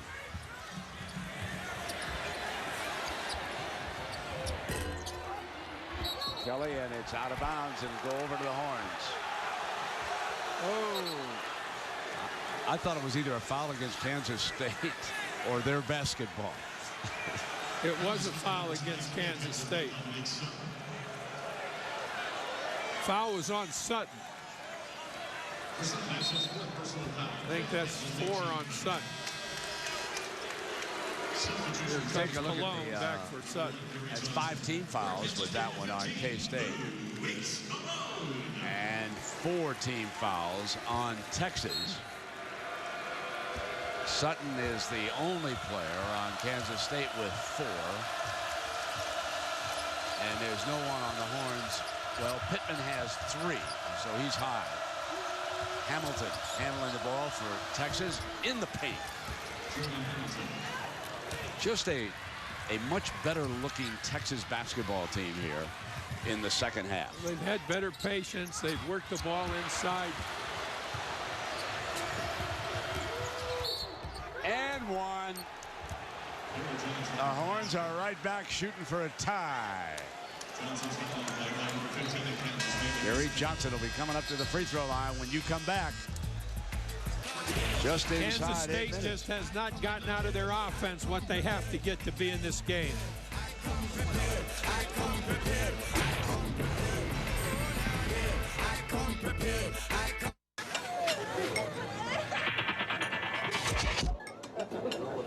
All-you-can-eat pancakes are back at IHOP, starting at $4.99. The value you've always known us for is now even better. All day, every day at IHOP. Come hungry, leave happy. It's over. It's not over until we get that weapon back. How do I stop this? You can't. Surrogates exploding onto Blu-ray and DVD. Only Tuesday, January 26th. ESPN Wednesday Night Hoops. First, the NBA heads back to school as Wake Forest battles North Carolina. Then, Hall of Famer Dick Vitale calls NBA action when the Jazz meet the Spurs. Are you serious? Wednesday at 7 Eastern on ESPN. Tonight on SportsCenter, all-you-can-eat NBA style. 12 games, including a finals rematch in Los Angeles. Why a return to the Super Bowl could be costly for Brett Favre. Plus, we'll take you inside the Jets-Colts sequel. See you after the game in Manhattan. Cox high-speed internet comes with a little something extra called Power Boost. It's an extra burst of speed when you need it most that you can only get with Cox. Power Boost from Cox is smart enough to recognize large upload and download demands automatically. It even takes your maximum speeds to a higher level for the ultimate web experience. And you don't have to do a thing. Power Boost does it all for you. You won't get that from the phone company. Power Boost, only with Cox high-speed internet.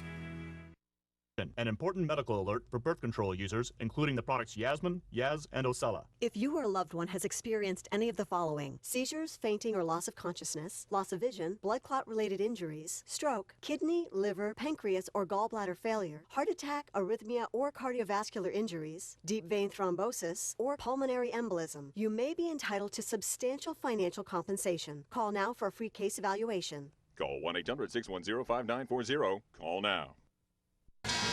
Well, I'll tell you, Coach Rick Barnes doing an excellent job of guiding the Longhorns back into the thick of this one.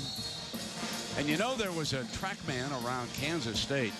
Nickname was Riley Flash. That's right. DeLoss Dodds back in 1959 went on to become the athletic director here. And today, you know him as the Texas AD, seated right behind us. So, K-State graduate and a very, very good quarter miler. He won the Big Seven Conference back in 1959. And, of course, somebody asked Coach Knight today, well, who became the 8th team? And Coach reminded was Oklahoma A&M became Oklahoma State, and that became the 8th member of the conference. So here's Gary Johnson now, shooting for the deadlock inside of 8 minutes. Two teams ranked in the top 10, and the Horns trying to protect number 1, and it rolls away. Now here comes the K-State offense again. And it'll be their basketball out of bounds, 27 on the shot. When the Kansas State guards make the move to the bucket, it's jammed up in there. And people are on the baseline, and there's just really no routes for them to go to the buckets like they're trying to. Now they've got a little high-low, but they don't get the ball in there.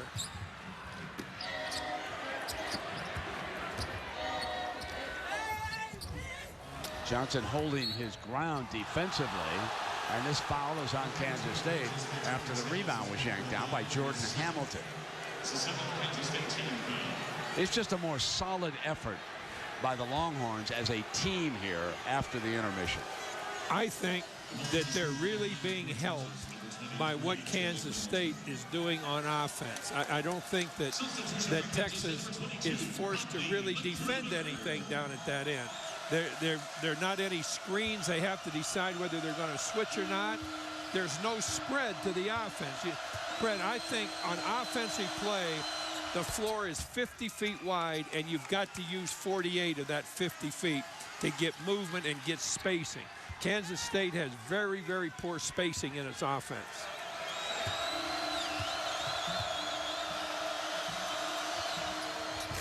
Texas tied it on Hamilton's first free throw. They are now 6 of 14 from the line, leaving some points on the free throw line, and we are tied for the 7th time here tonight. Texas State does a good job on the ball screen. They step in, they momentarily double it up. See, nobody's touched the ball in that possession except one guy with the dribble. And there's James blocking it. That's about his 3rd block of the evening.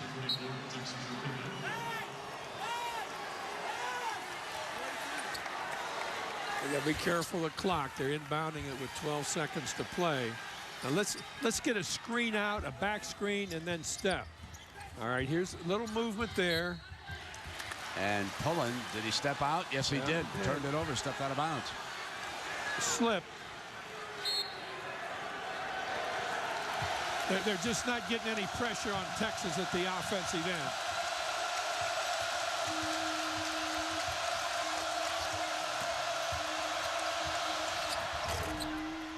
James Spade not there, and Pittman may have committed his 4th personal. Yes, he has. Number 4 on Pittman. Now, this is where Texas depth really comes into play. The guy that has done so well in the second half, we'll see if Barnes chooses to use him in place of Pittman. No, he's not going to bring John. Now he's bringing Chapman in, and Chapman was the guy that got this whole half going for Texas. I think he's the kid most responsible for getting Texas back in the game. He scored 6 points before he went out, did a strong job defensively and rebounding, gave him size down to that low block. So deadlocked here at 51 now, Coach, and here we go at 6:54.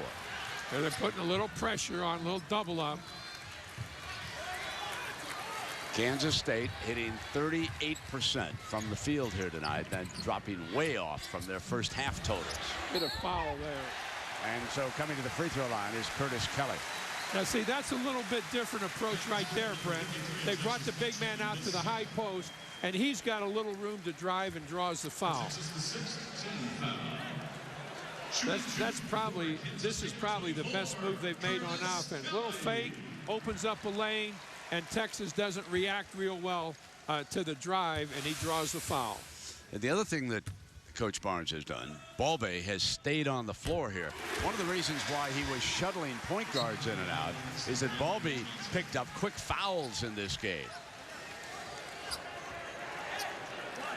Balbe definitely does the best job moving the ball around for them, and when he's on the dribble, he sees better than any other guard Texas has. His one weakness, some coaches pointed out to me, is he doesn't shoot real good free throws, and you know what can happen to a point guard coming down the stretch in a close game. They're going to get fouled a lot. K-State back in the lead. That's Balbe giving it up. Cross now to Mason.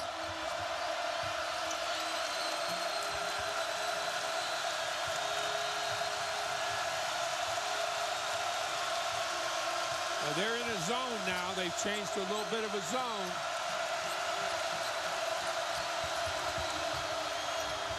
Hamilton out of control. Johnson goes for the rebound, and contact underneath. Foul is against K-State. That was a big rebound for K-State to come up with there, and just as big, obviously, for Texas to come up with, because it gives them a crack at 2. So that foul on Samuels. We welcome those of you who are finished watching the premiere of 24. At least I think it's over, and so we welcome you to a pretty good Big 12 basketball game here with 6 minutes to go. Kansas State leads Texas 53-51. With Holly Rowe and Bob Knight, I'm Brent Musburger. Pleasure to have you along with us here on Big Monday presented by Bud Light. Next week on Monday night, another good Big 12 tussle. Missouri will be traveling to Lawrence to take on Kansas. Battle for the rebound. Samuels comes away with it. 2 top 10 teams squaring off here in Manhattan, Kansas. The Wildcats with the ball, Coach. Well, they've got a 2-guard front now, which is a little bit different. They've got Clemente and Pullen both in the ball game, but they still haven't got the kind of screening inside that's going to get somebody loose. Pullen. Oh, boy. A little out of control, but they get it back. Magruder. Samuels wide open. That's the best pass that Kansas State's had in the second half by Magruder there. Every trip now critical. K-State up by 3. Coming down toward that magic 5-minute mark. Over the top, knocked away from Johnson, goes to save it, turns it over. Here comes Clemente on the dribble, gives it up, numbers, and a finish with one. Coming to the free throw line, Rodney Magruder.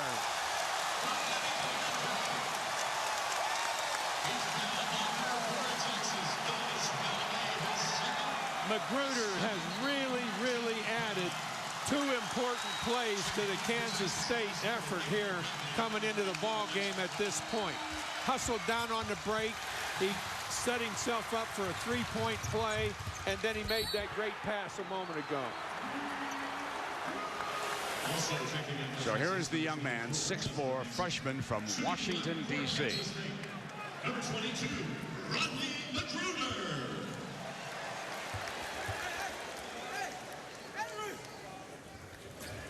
Magruder knocks it down, and injury report from Holly. George Balbe of Texas has had to take himself out of this game. He is suffering from a very severe cramp in his right calf. He's twitching, having real reaction. They're giving him liquids and trying to stretch him right now. So the freshman Bradley, as you see Balbe being treated, and here's the freshman Bradley back on the floor for them, along with Mason, the guards in that backcourt. James couldn't control that pass. Out of bounds on the turnover.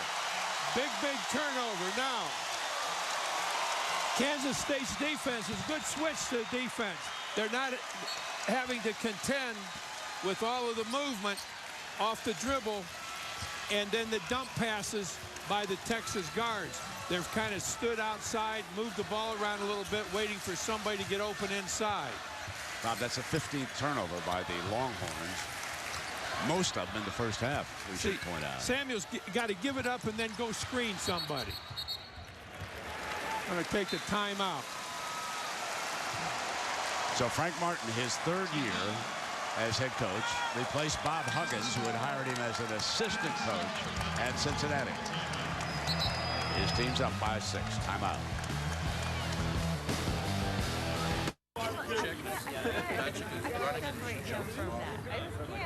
Hey, everybody. It's hard. And he tries to hit her and she runs.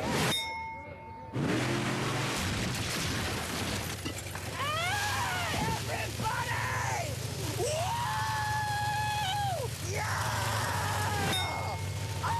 Not too heavy, not too light. Bud Light. The difference is drinkability. I brought potato salad. Introducing the biggest taste from McDonald's since the Big Mac. Everything you crave in a Big Mac, wrapped up in a warm flour tortilla.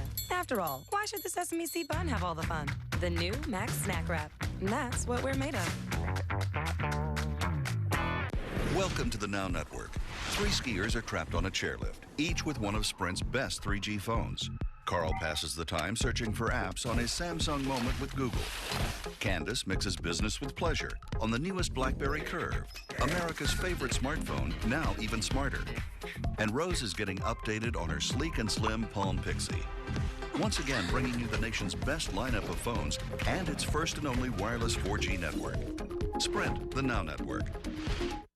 It's the choice of Ironmen, of Olympians, professional athletes, and these guys. Be a pro snacker with a handful of heart-healthy California almonds. ESPN's exclusive presentation of college basketball is presented by Bud Light. With a just right taste that's not too heavy, not too light, the difference is drinkability. 58-52.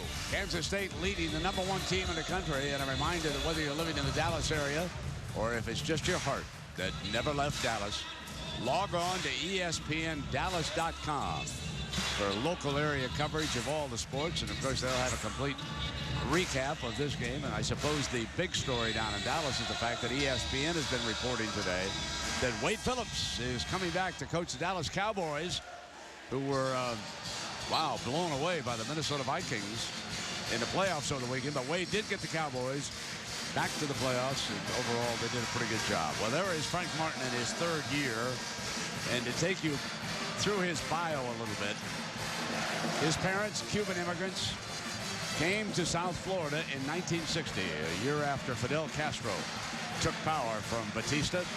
Won 2 state titles as a head coach at Miami Senior High School. And then Bob Huggins, recognizing the talent that he was, hired him as an assistant coach, brought him out here to Kansas State. And when Huggins moved to his alma mater, West Virginia, well, then the coach was retained.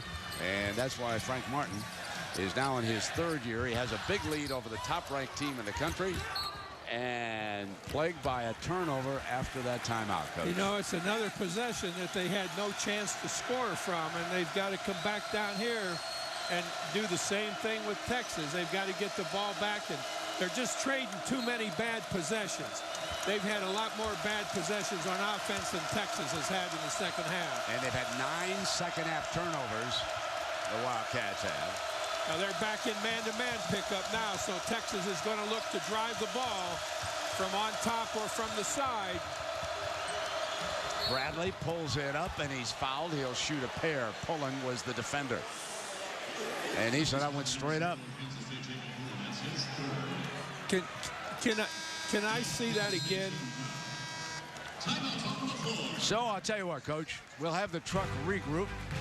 We'll bring it back. Look, I want to pay some bills first. We're coming right back to you.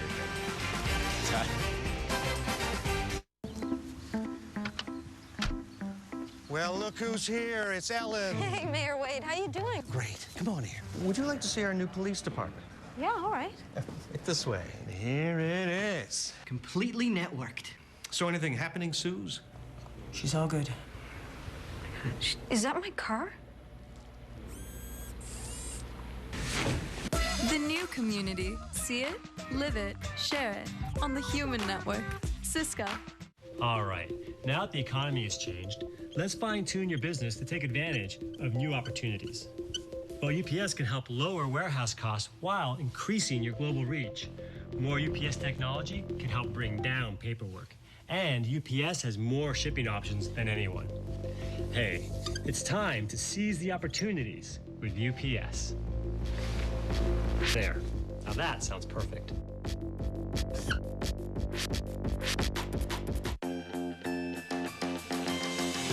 Right now, all over the country, Discover customers are getting 5% cashback bonus on travel. It pays to get more. It pays to Discover. With 1-800-CONTACTS and Walmart coming together, I get name brand contact lenses at unbeatable prices. Online, by phone, or in store. Delivered to my home or to the Vision Center. Saving money on contact lenses just got easier. For the first time, on the Sunday before the Super Bowl, 86 NFL All-Stars on one stage. The 2010 Pro Bowl, Sunday, January 31st at 7:20 on ESPN. Tonight on SportsCenter, all-you-can-eat NBA style. 12 games, including a finals rematch in Los Angeles. Why a return to the Super Bowl could be costly for Brett Favre. Plus, we'll take you inside the Jets-Colts sequel. See you after the game in Manhattan. We're going to look at a foul that's just totally unnecessary here. This is a possession that Kansas State had to come out of without giving up any points. He gets a piece of his elbow right there, and it's a very difficult off-balance shot that he does end up missing and would have missed it had he not been fouled. And a real key to good defensive play is not put people on the free throw line when they're having a problem scoring inside. Texas having a nightmare from the free throw line. They are 7 of 17 from the line here tonight as Bradley misses. Bradley's had 7 points. And he misses both of them. So the nightmare in Manhattan continues. And Kansas State with a 6-point lead. And that sand of time is starting to run down on Texas.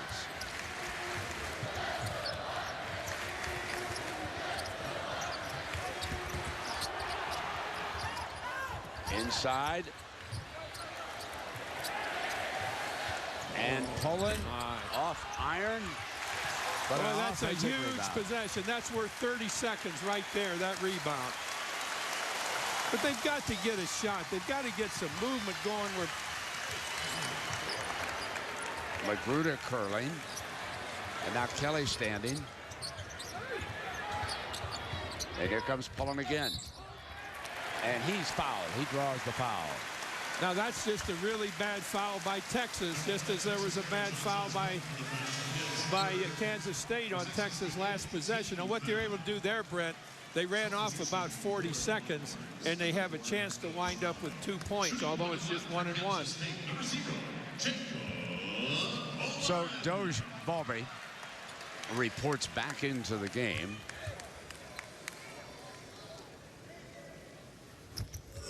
And Holly Rowe, what is an electrolyte jelly bean?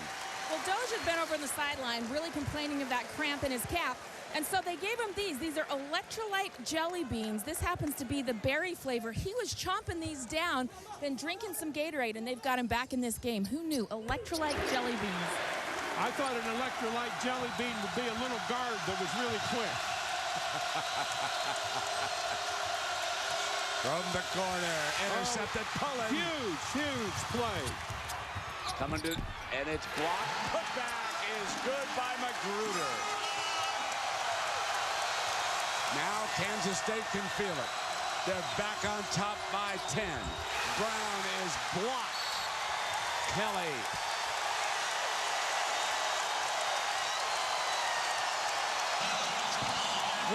One of the things that you want to do in a play like that, it was a great block, and when Kansas State got the ball, it would have been better to get it out of there quickly. Watch the block. There's a really good block by Kelly, and it comes down back to Samuels' hands. Now Samuels has got to get it out of there. Don't let them foul you. Use up some time. Tremendous play, reading the offense and where the pass was going to go. You know, here is Samuels at the free throw line. He has 19 points. His career high is 21. So if you want to look at two individuals, and he misses the front half, Damian James is only 3 of 9 tonight, and he is now 3 of 10. Driving to the rack. They have kept him under control. The big man for the Longhorns did not explode tonight.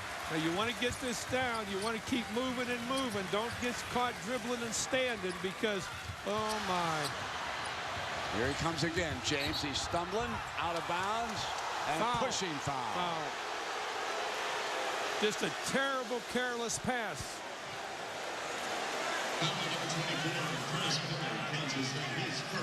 That was a Kansas State right there, Brent, was maybe on the way to a game breaker.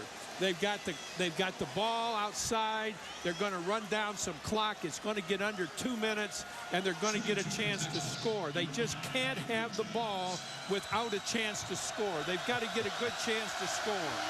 And there they turned it over, which was probably the biggest mistake of the game thus far.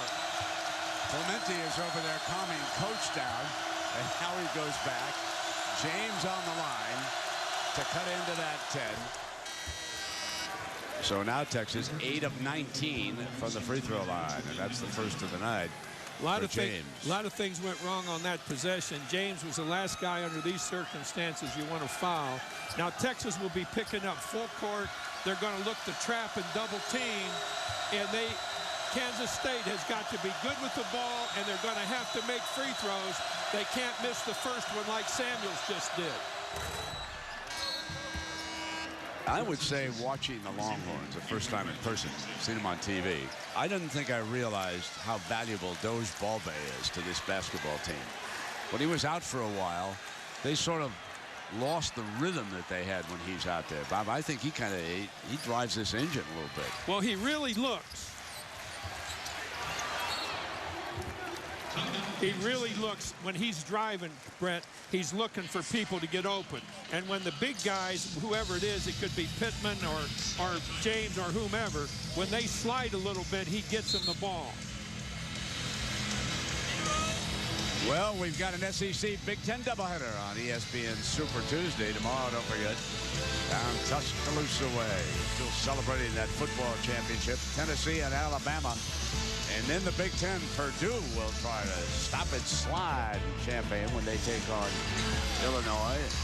Doge is checking back in this basketball game. And You know, I think, Bob, the one thing that's becoming rather apparent to us is just how tough it is to win on the road in the Big 12.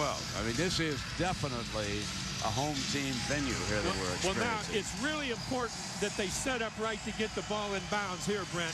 They want to set up with 3 guys with about 8 feet to go to the baseline, and then they cross and move. The man with the ball out of bounds can move with it because the free throw was made, so he's not in a stationary position. You could screen into the middle, or the middle could screen out and then step wide, and he could run and hit him with it. They've got to get it in and then get it up the court. Not just draw a foul, but use some time off the clock in drawing that foul.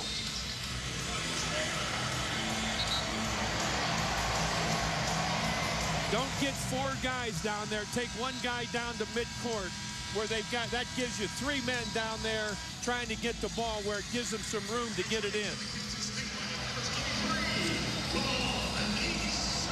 Don't get down against the baseline. Stay about 10 feet off the baseline with your people.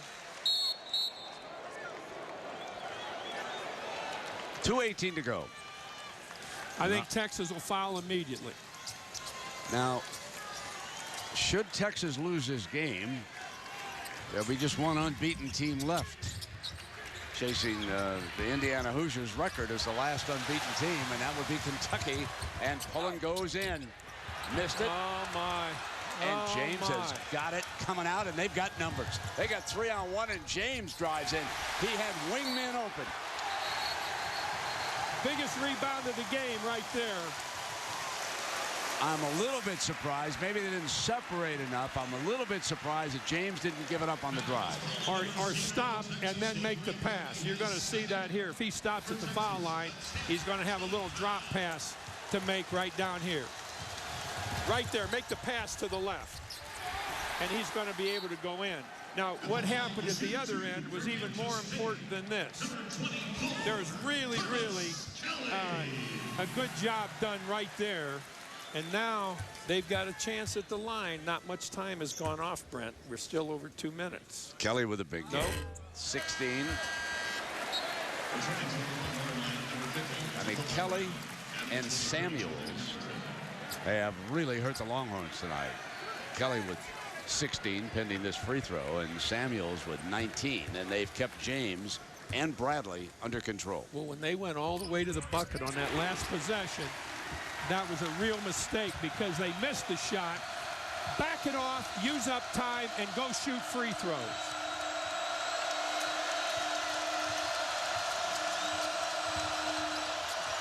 Out of control, turn it over. K-State basketball bringing down the time. And the foul is against Texas. That's Bradley. Learning tonight how tough it is to win on the road in conference play. Now, for quite a while in this half, Kansas State's offense was operating in such a way that Texas was able to definitely get back in the ball game. Now, 2 free throws here would be huge for the K-Staters right now, obviously. Frank pulled everybody away from the free throw line. Clemente has missed 4 free throws here tonight. This is when you've got to make them.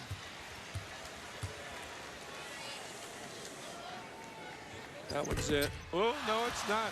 Bounced around. Not good. Couple of threes. On its way. That can't go. Put back by Bradley's good. And a timeout by Rick Barnes quickly. Still in it, down 7 with a minute and a half. We had a 4-point turnover right there, Brett. The 2 that they didn't get from the free throw line, and then the 2. It was a very poor shot taken. Even though they're down, they've still got to get a better shot than that. But that's obviously a rebound that K-State has got. All 5 guys got to go to the defensive board now. You don't need to get any break. You don't need to have outlet passes. You need to get the ball. Well, 2 unbeatens when we started tonight, and one's in serious trouble here. Saturday, remember, they go back to Storrs to play UConn. Then they've got Texas Tech coming up, and Baylor. Kentucky, meanwhile, at 18-0, Saturday conference play. 3 conference games ahead. Arkansas, South Carolina, and Vanderbilt for the Wildcats. These are going to be 2 huge free throws here after they get the ball in bounds, if in fact they get the ball in bounds. One thing I would always like to have is a very good ball handler taking the ball out of bounds and throwing it in so you could go right back to him. Don't sit around and let them score, let them double up on you. Good, smart move. And Clementi's coming back to the free throw line. Mason picks up his second of the night. Take a look at the free throws attempted in this game. Texas shot 20 here tonight, as has Kansas State. This will be the 21st of the night. Clementi, as you can see, as an individual, has really struggled. He's missed 6 free throws. That wasn't even close. Hamilton returning. Frank and Clementi share a little chuckle over this. Yeah, I'm not sure this is a chuckle time. 121. I think he's just trying to loosen him up.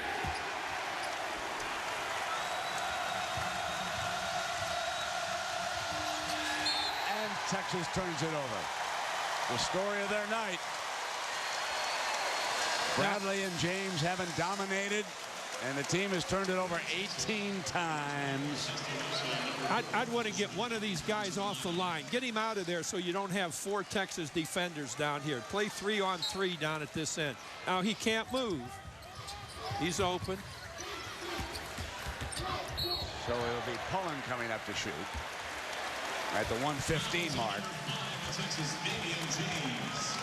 That's his second. I'll tell you what Texas is doing. It's all they can do. They're fouling quickly. They're not getting into an intentional foul situation where they're going to get the ball back, or K-State's going to get the ball back. They're putting them on the free throw line just as quick as they can. And if K-State can make 2 here, then all that Texas is going to come back with is 2 at the other end. So that's an even trade. So Pullen perfect at the free throw line. He's hit all 5. Well, there's a young man who played very well tonight for the Longhorns. Chapman played. I thought he might have been the best player when he gave that spark when they came back. Yes, sir. He got him right back in the game. Chapman did a great job. Now, if Pullen makes this one, I'd want to make sure that I got the ball in Pullen's hands instead of Clementi's hands. Brown coming through. K-State basketball, and Pullen's got it in his hands. And he'll run up to the free throw line. 1:06. What a great crowd here tonight in Manhattan.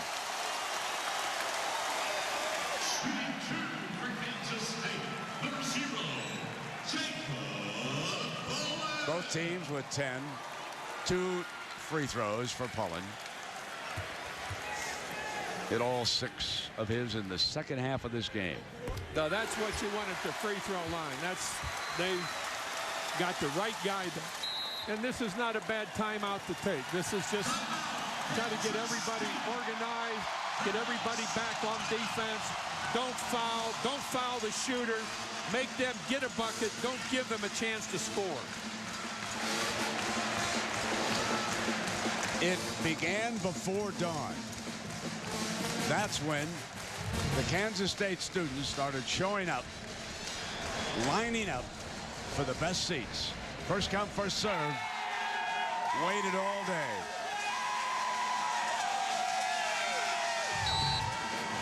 And they have indeed been rewarded here tonight. Now, Kansas State, their only 2 losses in non-conference play back in November in Puerto Rico. They lost to Mississippi. In conference play, they went into Missouri and dropped a tough one, 74-68. So again, home cooking is tough to beat in the Big 12. Well, you know, I tell you, if the most impressive thing to me in this game is beating a team like Texas with as poor execution for about 15 minutes as Kansas State had offensively. Their defense hung in there. Their rebounding was good. They just didn't let the game get away from them. That's really to their credit. Bingo. So Texas need to whistle up some long balls here. James will fire one. Bradley tap it back in, and a quick timeout. 57 seconds to go, 67-58. They're not running up the white flag yet. But you take a look at the difference here in the front court tonight. Take a look at Damian James averaging about 18 a game, only 9. Pittman with a dozen, only 6. And look what Samuels and Curtis Kelly did against them. They did a great job inside. You know, we talked this morning about the advantage that we thought Texas might have inside, and that just did not prove to be the case with Kelly and Samuels' play. You know, with that tap in, look at our guy here. Driving. Bradley, with that tap in bout, is the only Longhorn in double figures tonight. 11 points. And he really was at no time a dominant player for Coach Barnes. Obviously, he's got wonderful talent, and he's going to become a terrific player. Now, Kelly can start long and come right back and get the ball if they get jammed up. They didn't need it. They wanted it in Pullen's hands, just as you suggested. Not to foul him, and he's dribbled off some precious seconds. If you're going to have to do it, you might as well do it early. You might as well save time. So the young man has fouled out.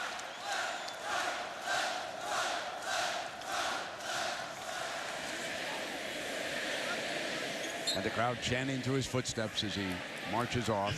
You know, Texas did what it had to do. It got back in the ball game, Yes, and the way the game was going in the first half, you know, there might have been some question of them being able to do that.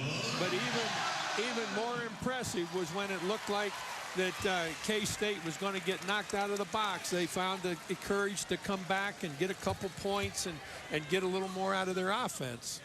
I haven't asked you, but how was the pheasant hunting in Kansas yesterday? It's better in Dodge City than it is in Russell. And who took you to Russell? Who was your... We had a really good time with Tim Weiser, who used to be the athletic director here and is now the assistant commissioner in the Big 12. What we had was a really good walk. And now you're going to drive down to Texas tonight, right? All right, next week I'm bringing the bus to pick you up in West Lafayette, and we'll drive to Lawrence for the next big Monday, okay? Well, I will be on the bus All with right, you, baby. my friend. I'll pick you up on them root beer milkshakes. And a little Snapple Peach. You got it. So the Longhorns still hanging in with 40 seconds. As long as you're making the free throws, you can trade buckets if you're making the free throws. Now, they want to come back. They don't want to lose the possession. They make the free throws, but if they can get a little time, trade buckets now. Don't foul. Don't stop the clock. Keep the clock going. I think that Texas is out of timeouts now. So the conference RPI, and Bob, you have said it all along to me that the deepest of all the conferences is the Big East. But right up there with them this year would be with the Big 12, with the quality teams we've got that we've been looking at and will still look at as this season unfolds. Those are really two fine conferences. Well, the difference though, Brent, between the Big East and anybody else is that, like in the Big 12, there are two teams that can play anybody, and Kansas State may be the third team that has shown that it can now play anybody. But in that Big East, there are 6 or 7 teams that can play anybody, and I think that's what sets them apart. Very good point. But in the middle, when you start to think about 4, 5, and 6 in the Big 12, Baylor, Missouri, Oklahoma, even Iowa State and Oklahoma State and Texas A&M, and even in a loss, were very good on Saturday afternoon. And let's not overlook your son's Red Raiders, Texas Tech, off to a slow start. But Pat gets a couple of home games down there in Lubbock and a couple of nice W's, and Red Raiders will be right back in the thick of it. Well, there's a difference in all the teams in this league in Kansas, Texas, and Kansas State, I think. Now, Samuels came back, or Kelly came back, rather, and that's the guy they should have hit.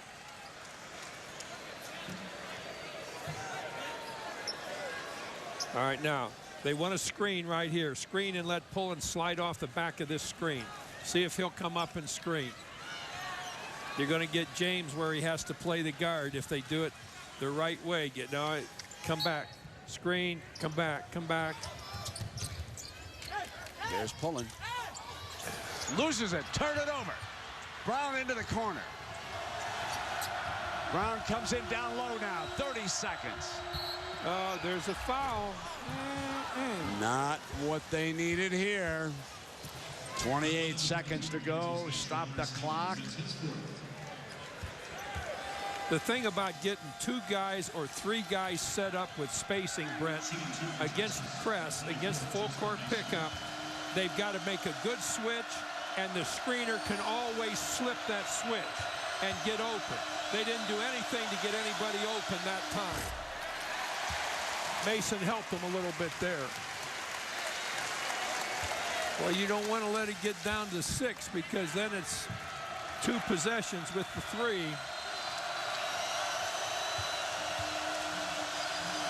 Texas will go in quick on the board. Missed them both. Push off. It's against the Horns. They're coming up to the other end. K-State to the free throw line, 27-3. That's a foul that James had to make, just do whatever he could to try and get the rebound. So Coach Barnes is studying the time, looking at the scoreboard, making a decision.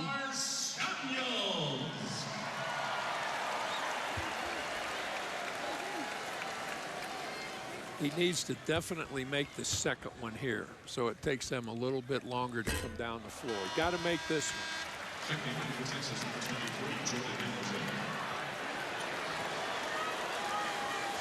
one. Hamilton's setting up to shoot the 3 at this end, and if it comes off a rebound, they'll get it down quicker than they will if he can make this and force Texas to inbound it, and then maybe Clemente jumps on somebody a little bit.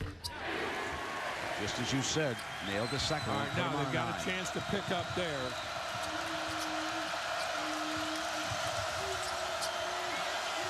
Brown's 3 off iron. K-State basketball.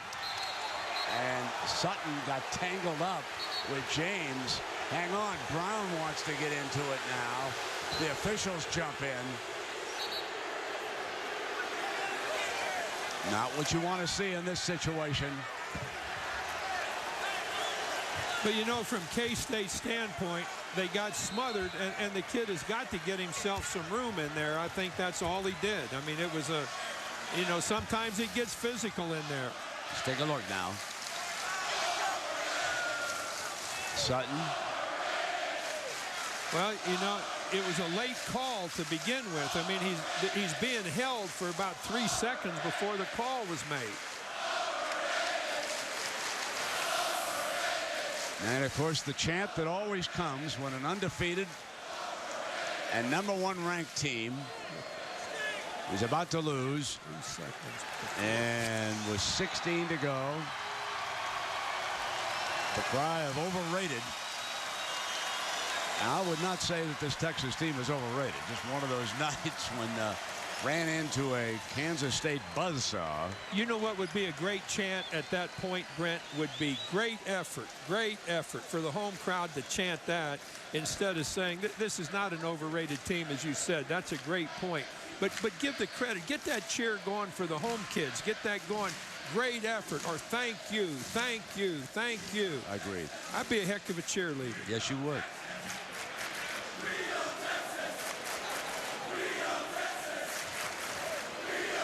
And Frank is still working away.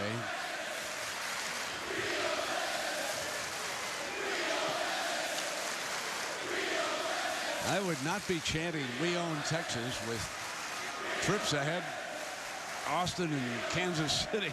I think I would be very happy about this win here at home.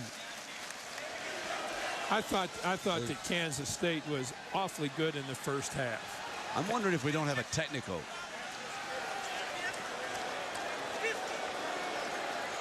Now 50 would be Brown. So he's got Sutton tied up here. There's Brown.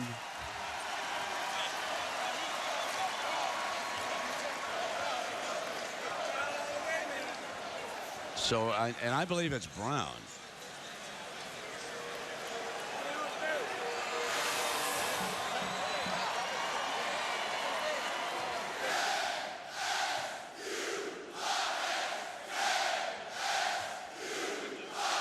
Look at Frank.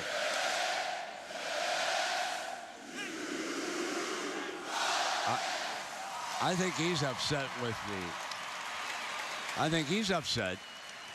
with that there was Brown wrapping up his man, and as Bob pointed out, Sutton trying to free himself.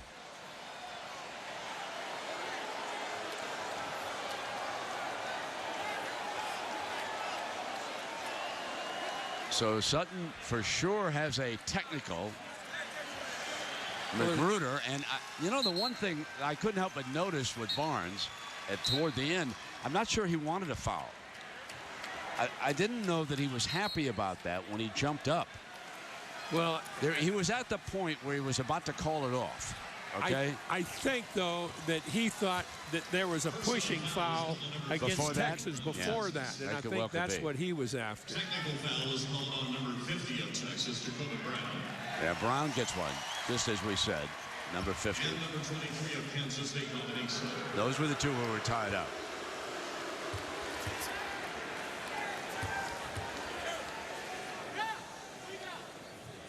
And Magruder knocks it down here for K-State. You know, now, we talked about it before. Magruder has been a good kid for Kansas State. He's made some really good plays here in the second half, right when they needed something to happen. They were so dry for so long, and Magruder came in and was responsible for 5 or 6 points there very quickly. So, Kansas State will take down one of the 2 remaining unbeatens here.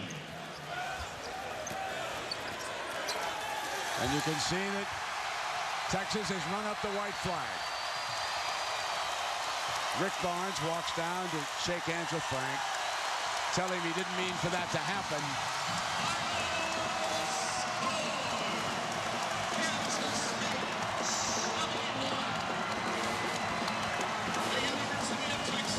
So the Wildcats do it.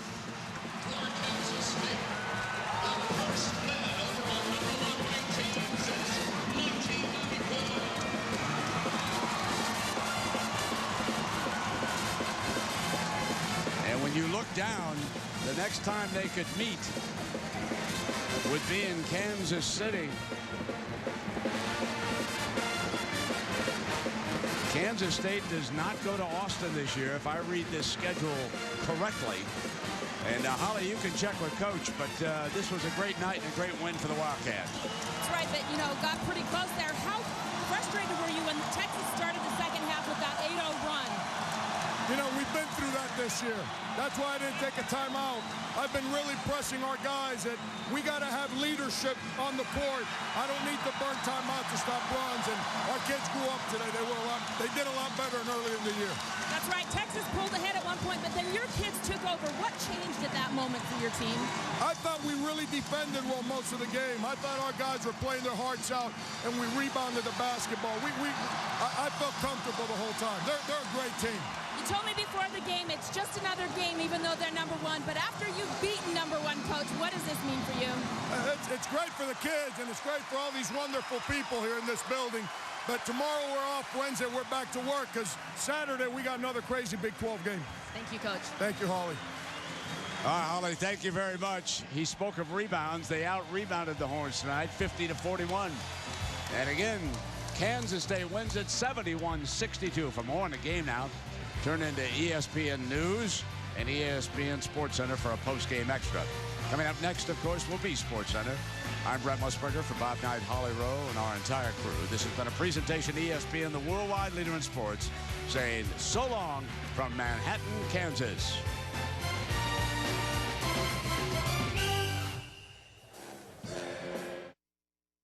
This SportsCenter telecast is brought to you in high definition by Vizio. Clemente with a great pass, and Kelly finishes. What a wonderful pass by Clemente. This is SportsCenter.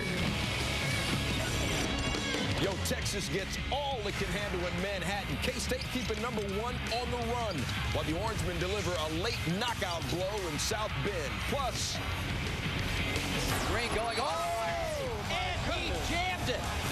Bringing the Thunder to an NBA-style buffet. Durant gets up in the dirty. Dirk does it in Boston, and a must-see finals rematch in L.A. Plus, the fact we did win that game by 14 points, we played well. Granted, it was the Colt JV team or whatever people want to call it. Defending their defeat, Rex says no excuses in Indy. Why Brett seems surprised by his own success. And let's just stay together. Jerry welcomes Wade back on SportsCenter right about now.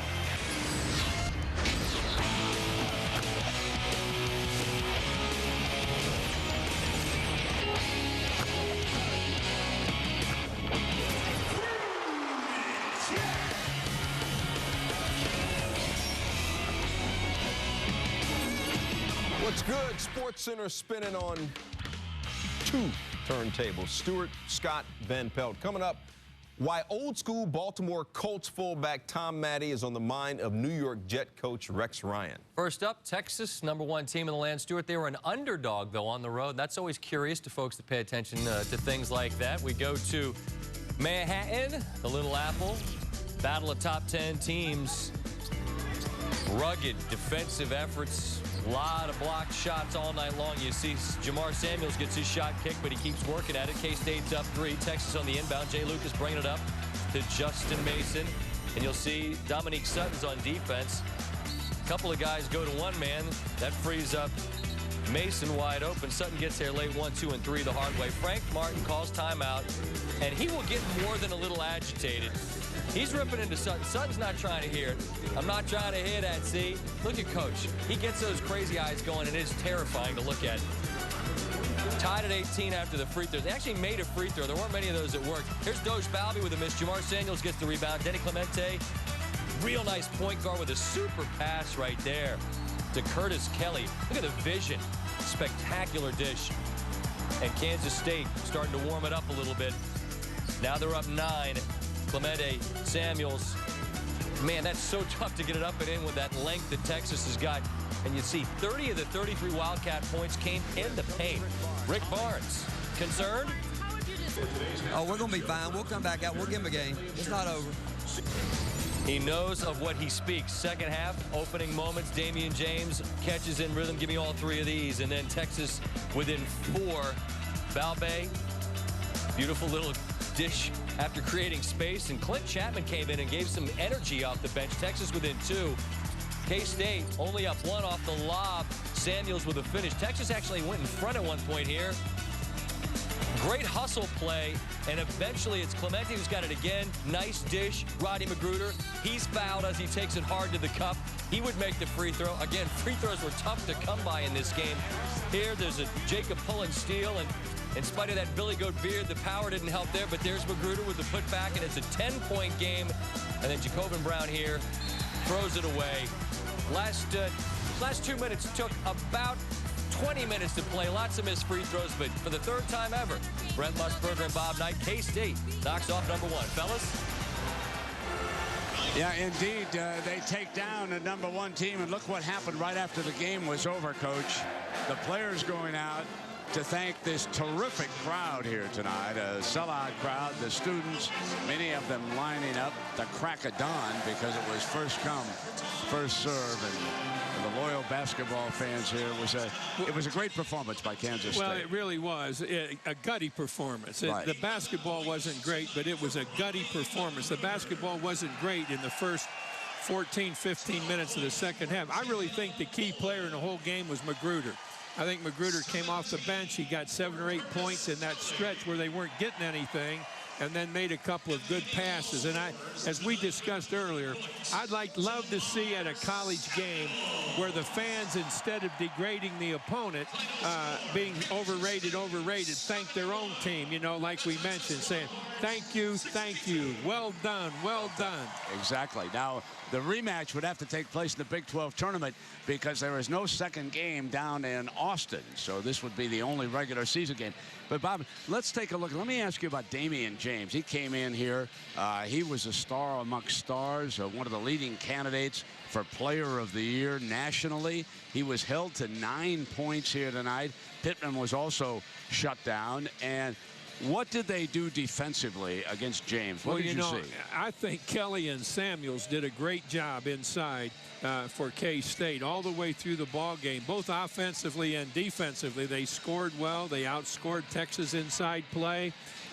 They did a good job at the defensive end.